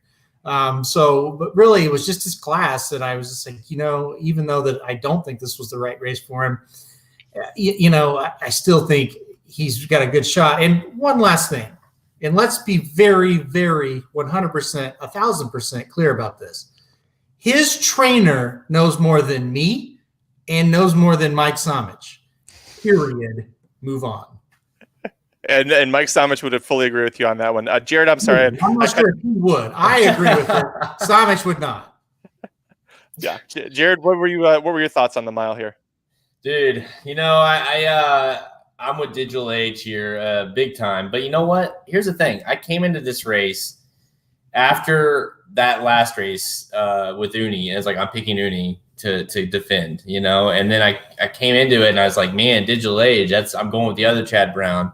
I still I'm pretty high. I think I'm more high in this race on Uni. I still believe in her. I thought that last race was impressive, and I listened a lot yesterday. Believe it or not, I actually did listen to your show. You were forced to. You didn't have control of the radio.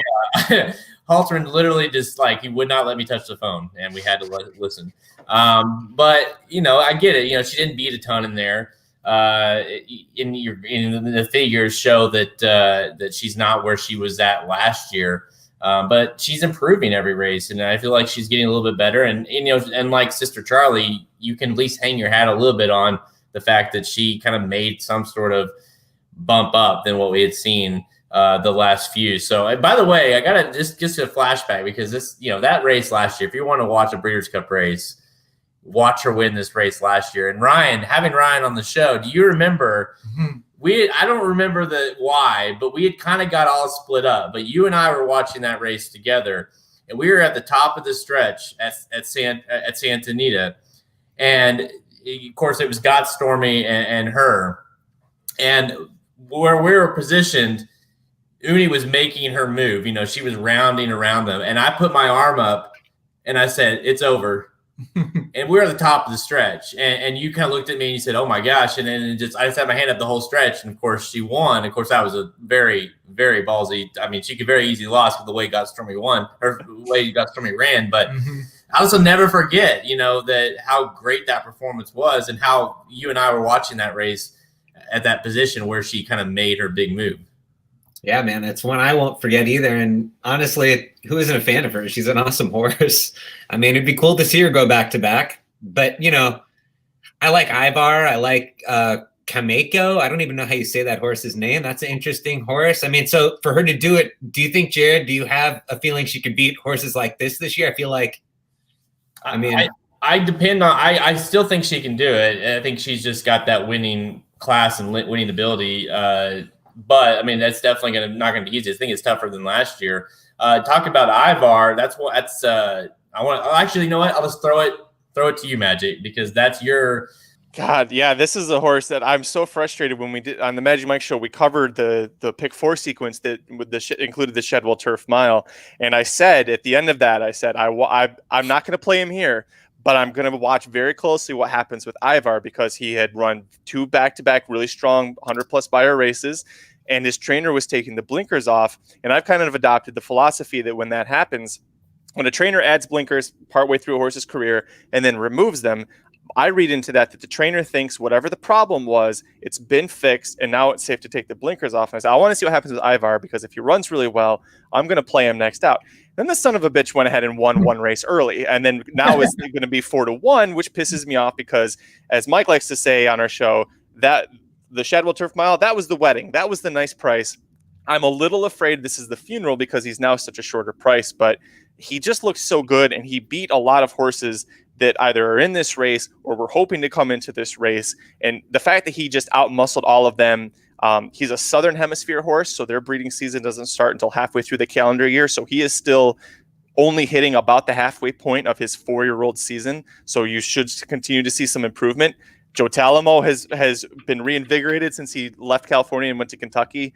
I think everything about this horse works. Paulo Lobo is not a name that we hear that often, but this is a trainer that's won several big races. He's had star horses before. He knows what he's doing. So all of those reasons have me on Ivar, but if you're against him, especially because of that short price, I could understand. Southern Hemisphere horse, only Magic. He's the only professional on the show, right? Exactly. I've got a headset, a working microphone. I'm the only pro over here. I know that. Well, that's very true. Yeah. I included Ivar in the multis because of you, Magic. So if that horse runs shitty, blame Magic, not me. If he wins, it's yours. It's me. Yeah, I picked the horse. Yeah, exactly. I picked him. So of course. Yeah, that's why I love my job. I'm never wrong. I want one other question I want to ask, because I do from time to time get on Twitter and read things. I see a lot of people on number 4 Siskin to win this race. I never considered it. Did I miss something? I mean, I guess you shouldn't ask me, because I didn't consider this. We need Slim on here, because I think he's the only guy that even included this horse in his top 4. I don't see it personally. I just don't. I watched a few of those last ones, and I don't see how those translate into. I guess maybe the price at international. Yeah, I don't know. Price. Magic. I don't like that he's the 2 times that he's faced older horses, because he's 3 years old. He didn't do that well, including last out when he got the firmest surface of his career. That was also the hardest test of his career. Was that last out at Longchamp? I mean, Persian King, Pinatubo, both world-class horses. At Circus Maximus was a length ahead of him. He's in here, but that's one thing. If you're not on Circus Maximus, that horse beat this one. I think Circus Maximus is a better miler at this point of their careers, but. The trainer, Jer Lyons, the thing with this horse, Lyons had said that he didn't like bringing a 3-year-old into the Breeders' Cup. He wanted this horse as a 4-year-old, and he thought that will be the perfect time to bring him. He'll be fully mature, fully developed. Mm-hmm. And then the owner breeder, Judmont, stepped in and said, he's retiring, and we're going to go stand him in Japan in 2021. So there is no 4-year-old season. So figure your shit out now. And Ger Lyons kind of went, well, I have to go here because this is the last big race that I think he could win, and he was looking for firmer ground. So that's why he ends up here. But I'm not feeling confidence from the trainer. I feel like that you asked me before about class year with the ownership pushing him. I think the ownership pushed this horse to be here. They want to get one last little big push off. You know, it's the Breeders' Cup. Literally the breeding world watches this, and they're trying to get the Japanese folks interested in Siskin as a stallion for next year. That's a really good answer, because I decided everybody to say no and we'd go on to the next race. No, my answer is no. I'm not using Siskin. No, but Ryan, you picked Siskin or no? No, I think that was Dan. I could be wrong. That is a Dan horse. Yeah, that is a Dan horse. All right, let's move on to the Breeders' Cup Distaff. This one may or may not be an easy one to talk about today, because it all comes down to, are you on Monomoy Girl or are you not? And if you bought the Inside Track Wagering Guide to the Breeders' Cup, you know that answer very well. Everybody's on Monomoy Girl here. So instead of asking who you like, I want to know, create a feasible scenario where she gets beat. Explain to me and to the audience how Monomoy Girl, as the 8-5 favorite, the 2018 champ, loses this race? That's the easiest question you've ever asked. Swiss Skydiver's a better horse. That's how she gets beat. I mean, that's all there is to it. People are trying to make up a lot of shit in this race with a lot of these other horses. This is a 2-horse race, and Swiss Skydiver simply may be better. That is an absolute chance that could happen. And if, she's better, she'll beat her, period. Yeah, I mean, it's a matter of not only is she better, but then maybe she just goes to the lead and then it never looks back. And then Monomoy maybe isn't what she used to be and can't quite get to her and run her down, But yeah, I mean, that's how she gets beat, is just Swiss Skydiver's better. The thing that shocked me, and not only did John pick Swiss Skydiver, he didn't even put Monomoy second, and I kind of thought, oh shit, because I'll be honest, Monomoy is my top play of the Breeders' Cup, and that's over Golden Pal, and I after seeing that, I was like, what did I miss here? But I still I just feel like, and you guys talked again. Maybe I should listen to Magic Mike more, because I did hear some things that I agreed with. But with Monomoy, it's like you haven't seen her really, like, that's one of those you look at, even though 2 back in the Ruffian, they got a big number. But you look in the La Troyenne, I mean, that was just, she cruised, and that was just one of those, you can't take a lot of stock into what her number came back as. 97, nothing terrible, but still it could have been a whole lot higher.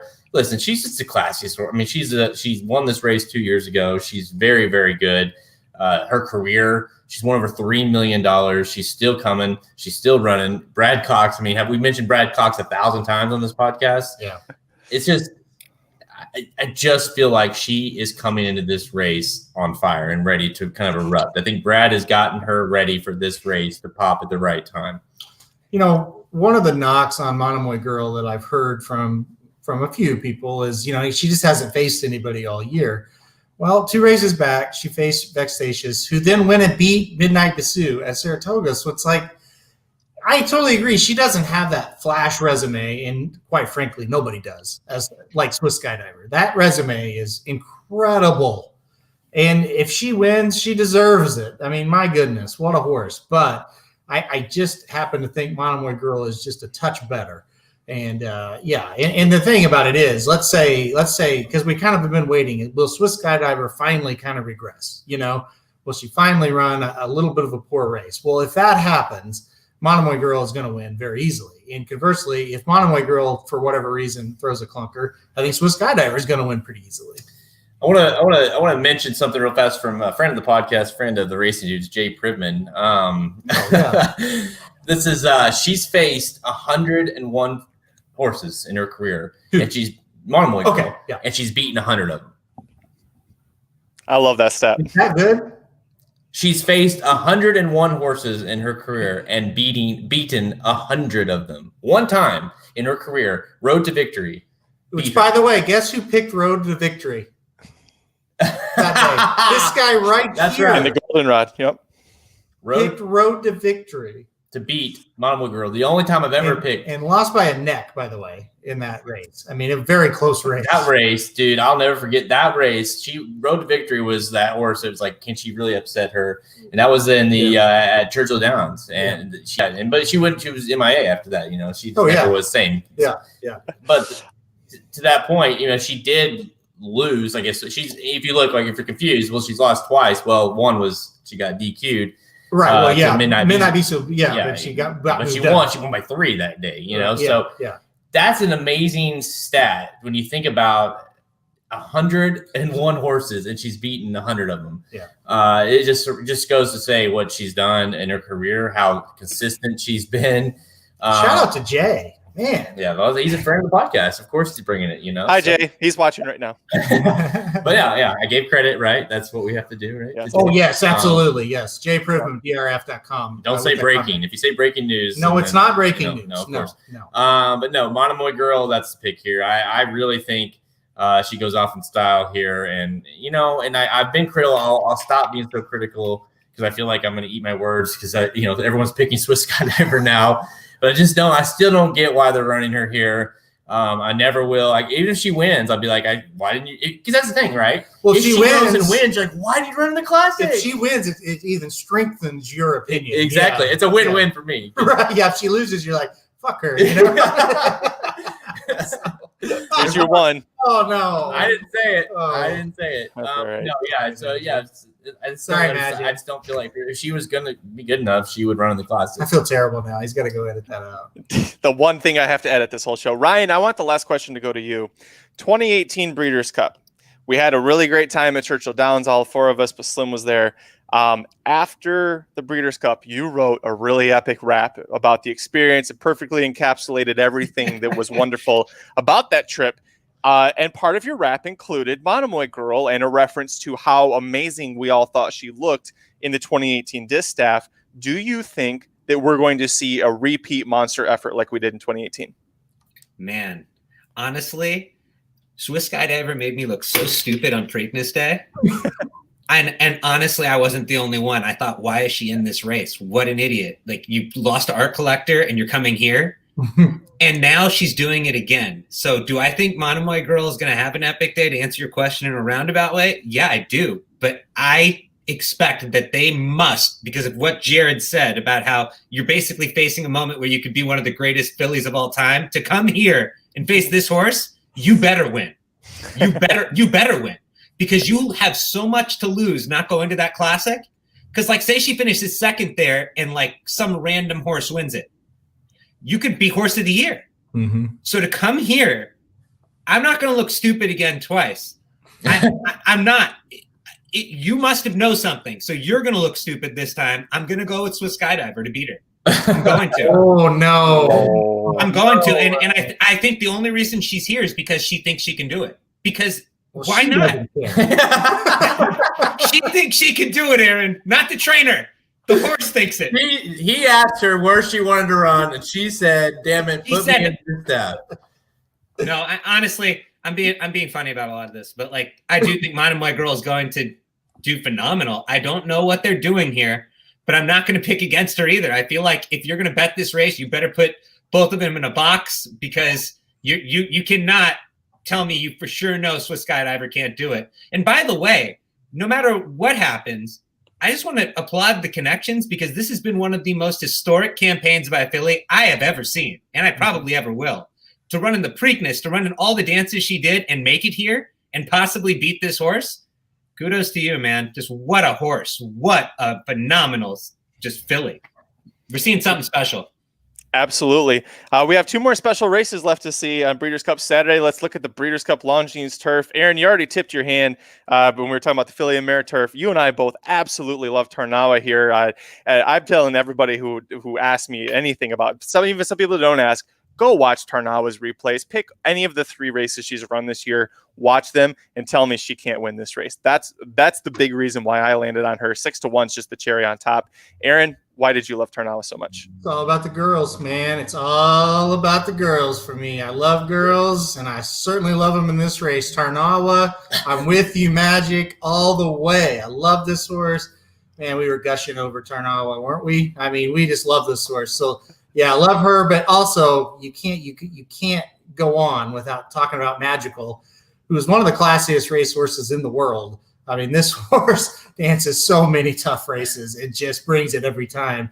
And she certainly can bring it here. And, oh, by the way, 2018, we've referenced it a couple times. Able and Magical go at it in the turf a couple of years ago at Churchill Downs, in one of the more epic races that I think you and I and Ryan, you were there as well, Jared, obviously, have ever watched. That was just unbelievable. So anyway, it's all about the ladies for me in this one. I love Magical and I love Tarnawa. Personally, I'm into more of the older ladies, and Magical kind of leans more towards that. So I go in Magic. I actually went into this race going to pick Magical, and she's one of those that's been, a lot of times we see, especially with the fillies and mares, they run a big race and they're done after that. They kind of empty the tank, so to speak. And to be like, to say like you went up against Able and just battled it out, and then you still here, she's been running ever since, like it hasn't been nice since. She's just one of those that you can't depend on as much. And then flip over to the young filly, right? The younger one, every once in a while, right? The younger ones. I'll go either way. Tarnaw, she has looked unbelievable in these last 3 races, like Magic alluded to, and just it's like, how can you go against her here? I mean, she likes a distance. They're bringing her over. She's a better price than Magical. I mean, shit, I'll take Tarnaw here. I really like her. To me, it's a fairly simple race. I mean, you play those 2 horses and you move on. I like Lord North a little bit, but I just don't know that that's a horse underneath for me. I just think those 2 are going to be – it's going to be – I could see it being a similar race that we saw with Enable and Magical, where they just kind of pull away, and then it's like everyone else for third. Aaron, you've talked a little bit about Brad Cox said in pretty much every race that he's got big contenders everywhere he's running. Arklow, to me, looks like the best chance for the Americans, and I think it's a very tall task for any of the American or North American-based horses to have a shot against the Euros here. The Euros do tend to win this race more often than not. I believe 64% of the time, including 9 in the last 12. Last year, we saw 2 Americans get first and second, but that was a very hard, firm Santa Anita turf. Now we're getting to Keeneland. I think it's going to play a little fairer. Does Arklow have a shot in hell, or does any North American horse, or is this just going to be a European show? Yeah, I certainly think if an American's going to win, it's going to be Arklow. I will just start right there. Listen, does he have a shot in hell? I mean, on paper, he really shouldn't, right? Like, he's going to have to run an absolute career best. But could he hit the board? Sure. I think there's a chance we could see one of these Europeans win, and then Arklow or Channel Maker somehow gets second at a big price, and then the European's third. Another European's third, and he splits them somehow. He's our best hope, in my opinion. But at the end of the day, if I really had to hammer it home, I don't think I could play like a win wager on Arklow. Jared, same feeling for you? No. I don't like Arklow. I like United. If I'm picking an American, I'm picking United.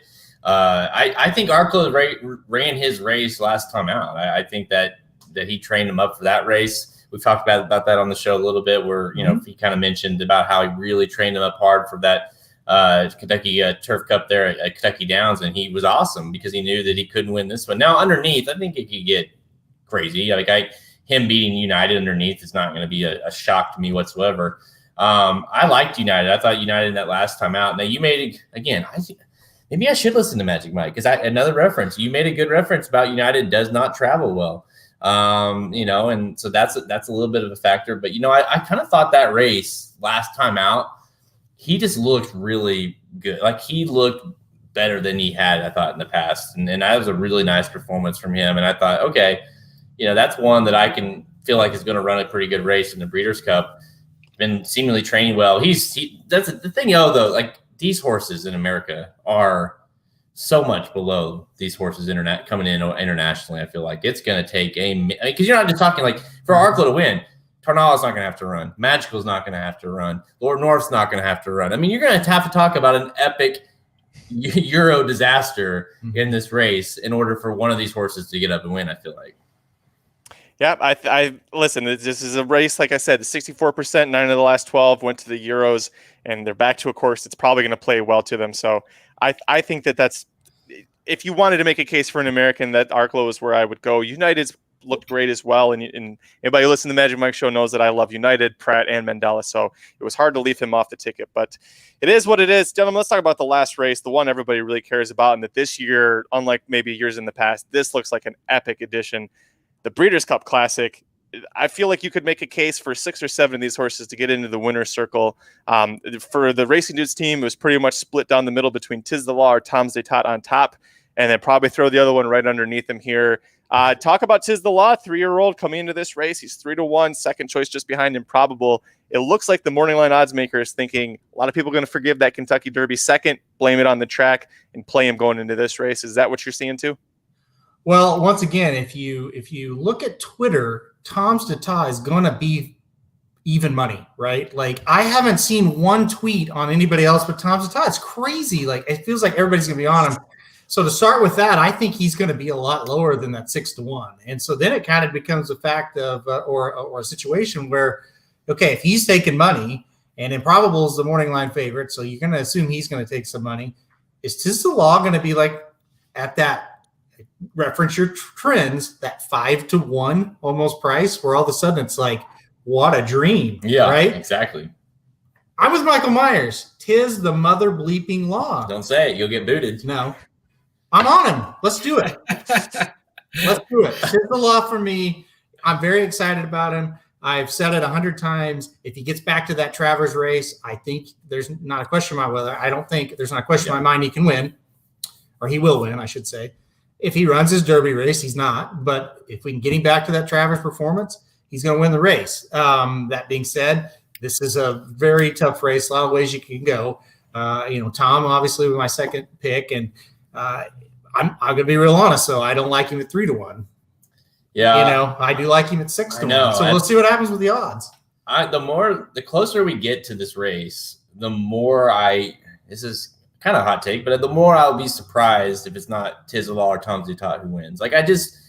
The closer we get, I think Improbable, and I like Maximum Security, and I think Authentic. That was all horses coming in the race, which all, by the way, have a chance to be horse of the year. That's why this race is just a phenomenal race.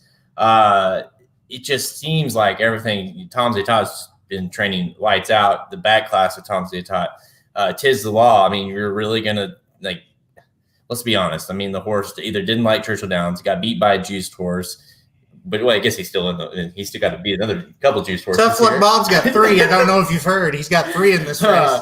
But he's racing at a track that maybe he's going to lean a little more towards Tiz the Law, but those prices, it's hard to, like Samaj said yesterday, it's like you're really going to get 6-1 on Tom Zutaut because he stubbed his toe out of the gate.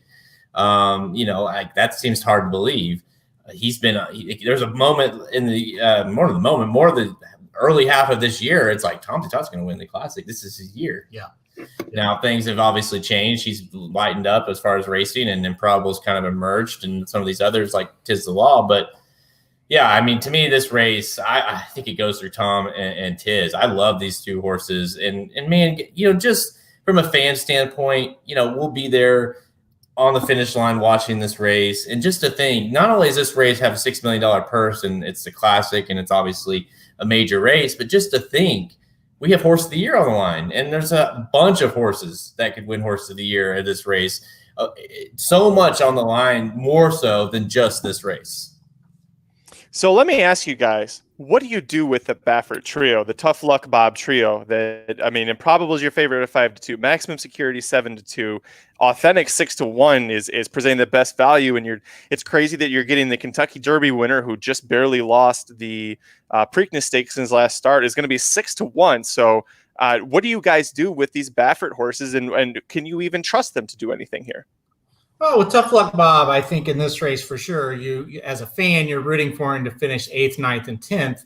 But as a bettor, you have to respect him, right? And Maximum Security with a world of class, so that right there is the start. Authentic's had a great year, especially the last half of the year. And Improbable's the morning line favorite. So to be quite honest, as far as multis go, I played all of them. I put all of them in there, because at times they've all shown races that are good enough to win. Yeah, you definitely don't want to sit here and you let Tough Luck Bob beat you in this race, and especially like a horse like Improbable, who, if Improbable goes and wins this race, he's like, the way he's kind of come into form this year is just unbelievable.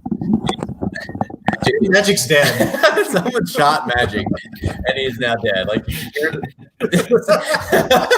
you can hear his mic clinking around, like something terrible has happened to Magic right now. No, I'm here. Sorry, no, I just had to. My microphone cord just got twisted up, so no, I'm still here.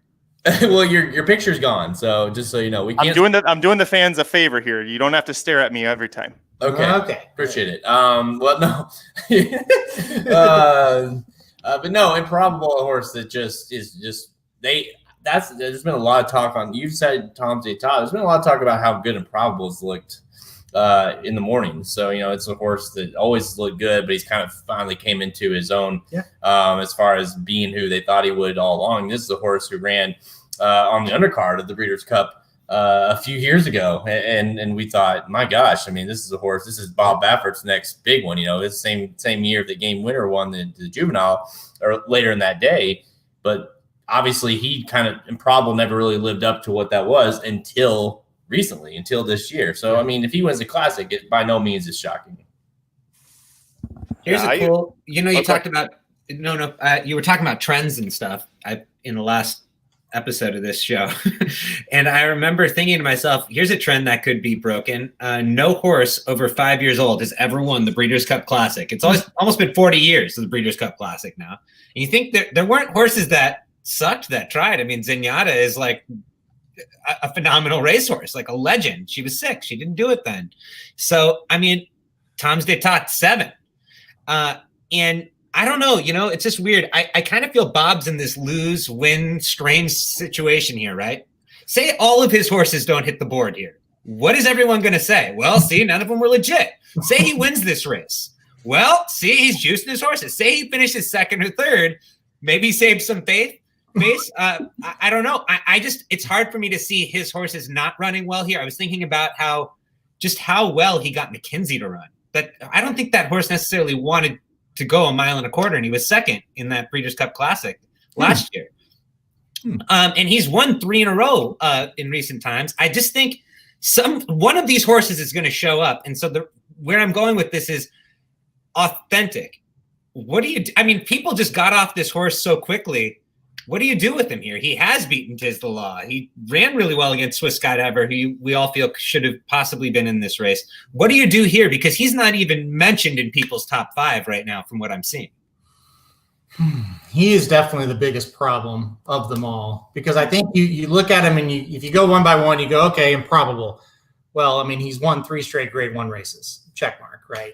You look at Maximum Security. Well, I mean, that is a world-class horse. Yeah, maybe who knows how he got to that stature, but we've seen him be world class. And then you go to Authentic, and it's just kind of a little bit of everything, right? Like he's just all over the place. He's losing the mule at Santa Anita and the Santa Anita Derby, and he's almost losing the New York Traffic. He's ruining a Triple Crown bid. He's losing to a filly. I don't know what the hell he is. He is a big problem. I didn't know what to do with him.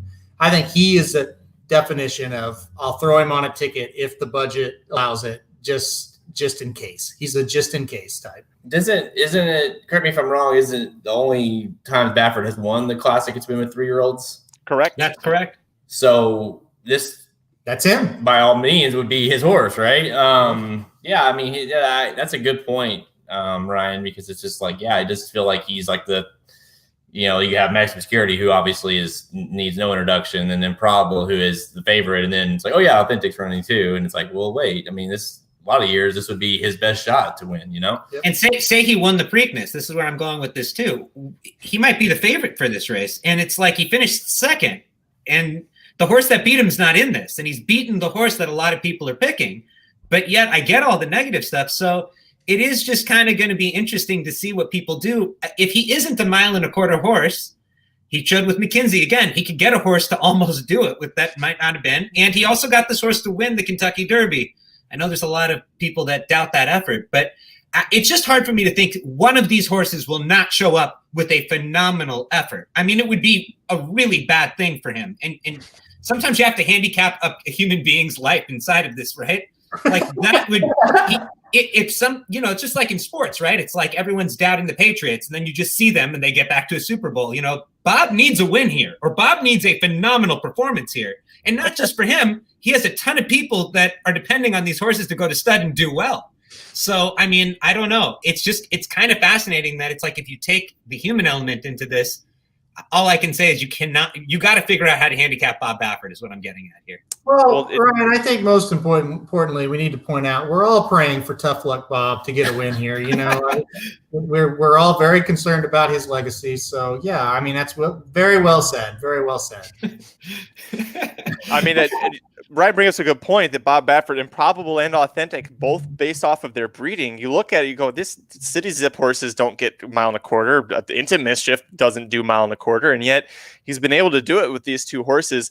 I want to give you one stat that our friend Vinny from the Real Dynasty Picks guys, if Tom's d'Etat wins, Ryan brought up the fact of his age, he'd also be the first horse to win the Classic that had been in a 1.25 mile race before that wasn't in a stakes race. The second race of Tom Zaytat's career was a 1.25 mile maiden special weight, and he's never tried it again until he's going to go right here into this race. So it's a very twisty, turny stat, but the fact that he hasn't gone a 1.25 miles since his second career start in 2016, you throw that in with the age, it's going to take something special out of Tom Zaytat, but it took something special to beat Zenyatta, right? And it can happen in this race. That's quite the odd, but interesting stat at the same time. Like in the middle of the stat, I was like, I don't care about this. And then as you went on, it's like, yeah, that actually is really interesting, especially considering the fact that you pointed out when you started, this is an older horse, and that's very interesting. Very interesting. It's also very interesting in the horse. We've talked about 1,000 times about he's 7, and the fact that I haven't seen him run a mile. We just haven't. He's never ran in the Breeders' Cup period. Like Tom is just never really. He's just never been able to kind of keep a season together, and so he's one of those that I believe the biggest kind of the Pegasus. Didn't he ran the Pegasus, I think, and he finished 9th. I mean, he was well beaten that year. So it's like he just of this year he's able to like put a bunch of big grade 1 races, grade 1 wins together. The horse has one grade 1 win in 7 years. The Clark. Yeah. That was it. And then, he probably would have won the Whitney, but still, who knows? Yeah. And Improbable has 3 grade 1s in like a few months. So it's really crazy that we're all kind of gravitating towards him when you look at it in those terms. Yeah, I agree. I totally agree. And that's coming from someone that's picking them. So exactly.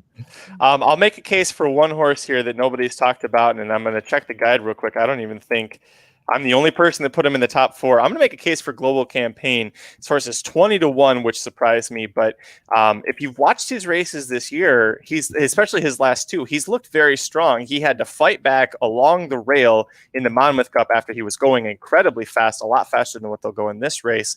Somehow fought back along the rail and held off Math Wizard, who was juiced to the max, and Bell Harbor, who loves Monmouth Park. And then he goes to the Woodward on Kentucky Derby Day, and it was a very light field. The horse that finished second doesn't even belong in this race, but Global Campaign looked very strong going gate to wire, and nobody noticed because it was the Kentucky Derby Day and nobody was even watching Saratoga. So this is a 4-year-old Curlin who was developing, seems to be at the right time. He had a pretty strong 3-year-old season overall, and he's 20-1. He's sitting here really chilly. I know he hasn't beaten anything. Is that what is scaring you guys away from considering Global Campaign in your top 4? For me, yeah. And that I like this horse. That Monmouth race, and then I used him at Saratoga. But I just don't think, you look at those horses, and now you look at this. It's a whole different ball game for him. But look, at 20-1, and I think you're gonna get that. I really do. I mean, you could do something dumber. You could bet the rail horse at 20-1. So. Bottom line for me was just, honestly, Tacitus wins. I'm just like, well, I'm walking home. If this horse wins, you're just like, damn it. Like that's right on the verge of like, I see that. I could have saw that. Even it's like that crazy horse, but not absolutely Tacitus crazy. But what gets me off of him is the fact that the horse he beat was Tacitus. Like, it's just like, so the bottom line is I don't think Tacitus should even be in the race. So it's like, how do I pick him? So, yeah, no, that's exactly right. All right, guys, we've gone through all 14 races. It's been 2 hours, and we've had consistently 30 to 40 people watching live with us. So thank you to everybody who's joining us. Real quick, give me your last final thoughts on the Breeders' Cup as we sign this thing off. Me? You want me to go first? Sure. Last final thoughts. Probably, and I talked to John White about this a little bit this morning, probably one of the more competitive Breeders' Cups from top to bottom that him and I have handicapped. And coming from him, that's really saying something because he's been around for all of them, where I haven't seen all of them, but it's top to bottom, extremely, extremely deep fields. In most of the races. And like I said, I only Turf Sprint, and then I can't remember what was the other one. The Turf Sprint and the regular sprint are the only 2 that I really don't like. Yeah, to piggyback off of that, months and months ago, I said that this Breeders' Cup had the makings to be one of the best we've ever seen. And other than the sprint kind of falling apart a little bit, it really is living up to that. And considering the year that we've had, it's kind of amazing, especially the, knock on wood. We talked about this yesterday. Halterman and I did. The Classic is just really held tight. It's only missing Swiss Skydiver, frankly. Maybe that's where my hatred comes from. But no, I mean, it really has everyone all year that's really been, even Tom C. Top for that matter, a horse that was early this season is still making that appearance, So it's like you kind of have the full rounded, you have the horse of the year on the line for the race. So overall, I just feel like the fact that you have, considering the year, I'll keep saying that you have a couple really good 3-year-olds in the race and you've got some really good older horses and you got horse of the year on the line for all of them. I think that's pretty amazing considering the year we've had. Ryan, what are your last thoughts as we get in this Breeders' Cup, other than your sadness that you and I are not going to be sharing a bedroom together? I think that you have to look at this as one of the most exciting Breeders' Cups that we've had in over a decade. I mean, it could be the most exciting Breeders' Cup since the ones Zenyatta ran in. This is stacked. We have a juvenile that literally you can't wrap your mind. Are we about to see a superstar performance from one of these top 2 horses here? We have a Breeders' Cup Distaff where we really could have the best Distaff we've seen since Beholder's Distaff with Songbird. And we have a Classic that will determine horse of the year. It's got everything, but it's 2020. So what can go wrong? Tune in and find out. And like Slim said in his article for the guide, it's 2020. Why not throw a little money on Tacitus to win the Classic? See what happens. That'd be one way to ruin this Breeders' Cup. Yep, there you go. What could go wrong? Tacitus could go wrong. That's exactly right. Well, unless your name is Vinny Blonde, and then you're going to be co-hosting the Magic Mike show next week. I already promised him that. So, no, I want to thank you guys for joining us. Everybody who's watching, if you're watching on the replay or listening back, thank you so much for joining us. Good luck at the Breeders' Cup. Make sure you go to racenews.com. The Inside Track Wagering Guide to the Breeders' Cup is there. The 14 trends to know that we've referenced throughout this entire show, that's available for free to download. So Slim is finally here. I didn't even know Slim was watching. So Slim jumps in right when we talked about Tacitus at the end there. Can I do one quick shout out before you sign it off? And this is really important to Jared and I both. Our good friend Aaron West, who is one of the best guys ever, he wins. He was nominated. What exactly was the award? Newcomer of the year. Yeah, through Godolphin, like a newcomer of the year in horse racing on the kind of the back end of it, the behind the scenes stuff. Newcomer of the year. He was nominated a few weeks ago. He's the winner. He is the newcomer of the year with like a Godolphin award they had. Big shout out to Aaron West. Great guy. Let me just put a little bit of, there you go. Yeah. Put a little bit of context to this. You guys say, well, big deal. Yes. This is a guy, when the Racing Dudes was very much in his infancy, this is a guy that reached out to us wanting to do, because he was like us. He just loved horse racing. He's from Arkansas. He had not been around horse racing. It was just, he just loved horse racing. He wanted a piece of something. He wanted to be a part of the industry. We're like, yeah, we weren't even paying ourselves. It's like, so we can, we can't like bring anyone on, but like, we would help you out any way we can.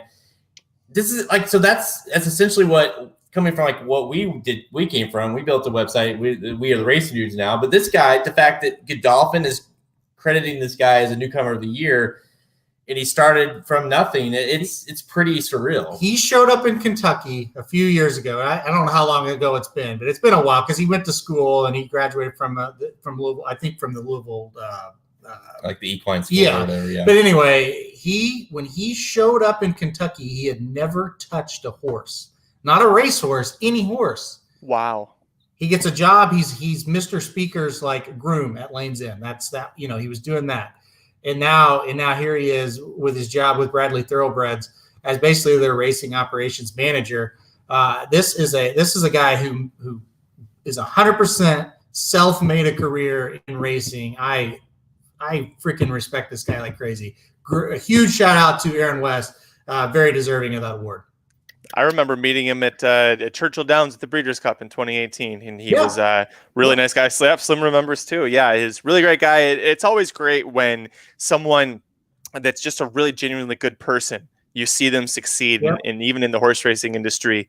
We talk about a lot of the good guy trainers that we love to promote and hope that they succeed. People like Aaron, you don't see his name. You don't think about him that often or at all. You might have never heard of him before, but what he's doing is very crucial. He lets people pet Tonalist. The whole thing just works out really well. So congratulations to Aaron West. I'm glad you brought that up. Slim he can die now because he got that day. You and as Magic, as someone knows him very well too, like how he can kind of be Slim in his own world. You have no idea that Slim that day was just when he saw Tonalist, he was just done. That's the happiest I've ever seen. Yes, exactly. And I've seen Slim happy a lot. He didn't sleep the night before because he was so nervous about seeing Tonalist. That's a God's honest truth. I believe that about him. Yeah. All right. Well, because of Aaron West, we got to see all those horses. So there's another shout out. Yeah, for sure. That was the year before I went to the Kentucky Derby with you guys, and then I went and the maximum security got disqualified. So which person do you think the dudes would like to have back at the 2021 Kentucky Derby? Put your answer in the comments below. What in the world is happening, Ryan? Rando. What is happening right now? It's freezing in our house, and she's got a blanket. Just be aware that there's a live podcast happening right now. You got to tune in live or you'll miss it. 30 seconds ago, Ryan's dog walked in, and I thought that was cute, and I was going to say something, and then his wife just walked in, but completely covered in a blanket, probably because she didn't want to be on camera, I'm guessing. I thought you had a ghost. I thought you had a ghost at your house. I thought it was a ghost. I was like, what is happening right now? Are we witnessing something? Ryan, there's a killer behind you. This is like watching a horror movie. I'm like, I thought Magic died earlier. I really thought Ryan was about to die there. So very professional podcast. That's the funniest thing that's ever happened. You got to leave that in, Magic. Audio, please, because that. I think that's the perfect way to sign off. I mean, there really isn't. There's always something that it happens, and I go, and that's how we're ending it. So we're going to end it right there. Thank you to everybody once more for listening, for watching with us. Good luck at the Breeders' Cup. Check out the Inside Track to the Wagering Guide of the Breeders' Cup. Check out the Magic Mike Show. We did the late pick 4, covering the last 4 races we did here. And above all, good luck. Have fun this weekend. Let's cash some bets, gentlemen. Thanks for following along and joining us. And we'll see you on the other side. Good luck, guys.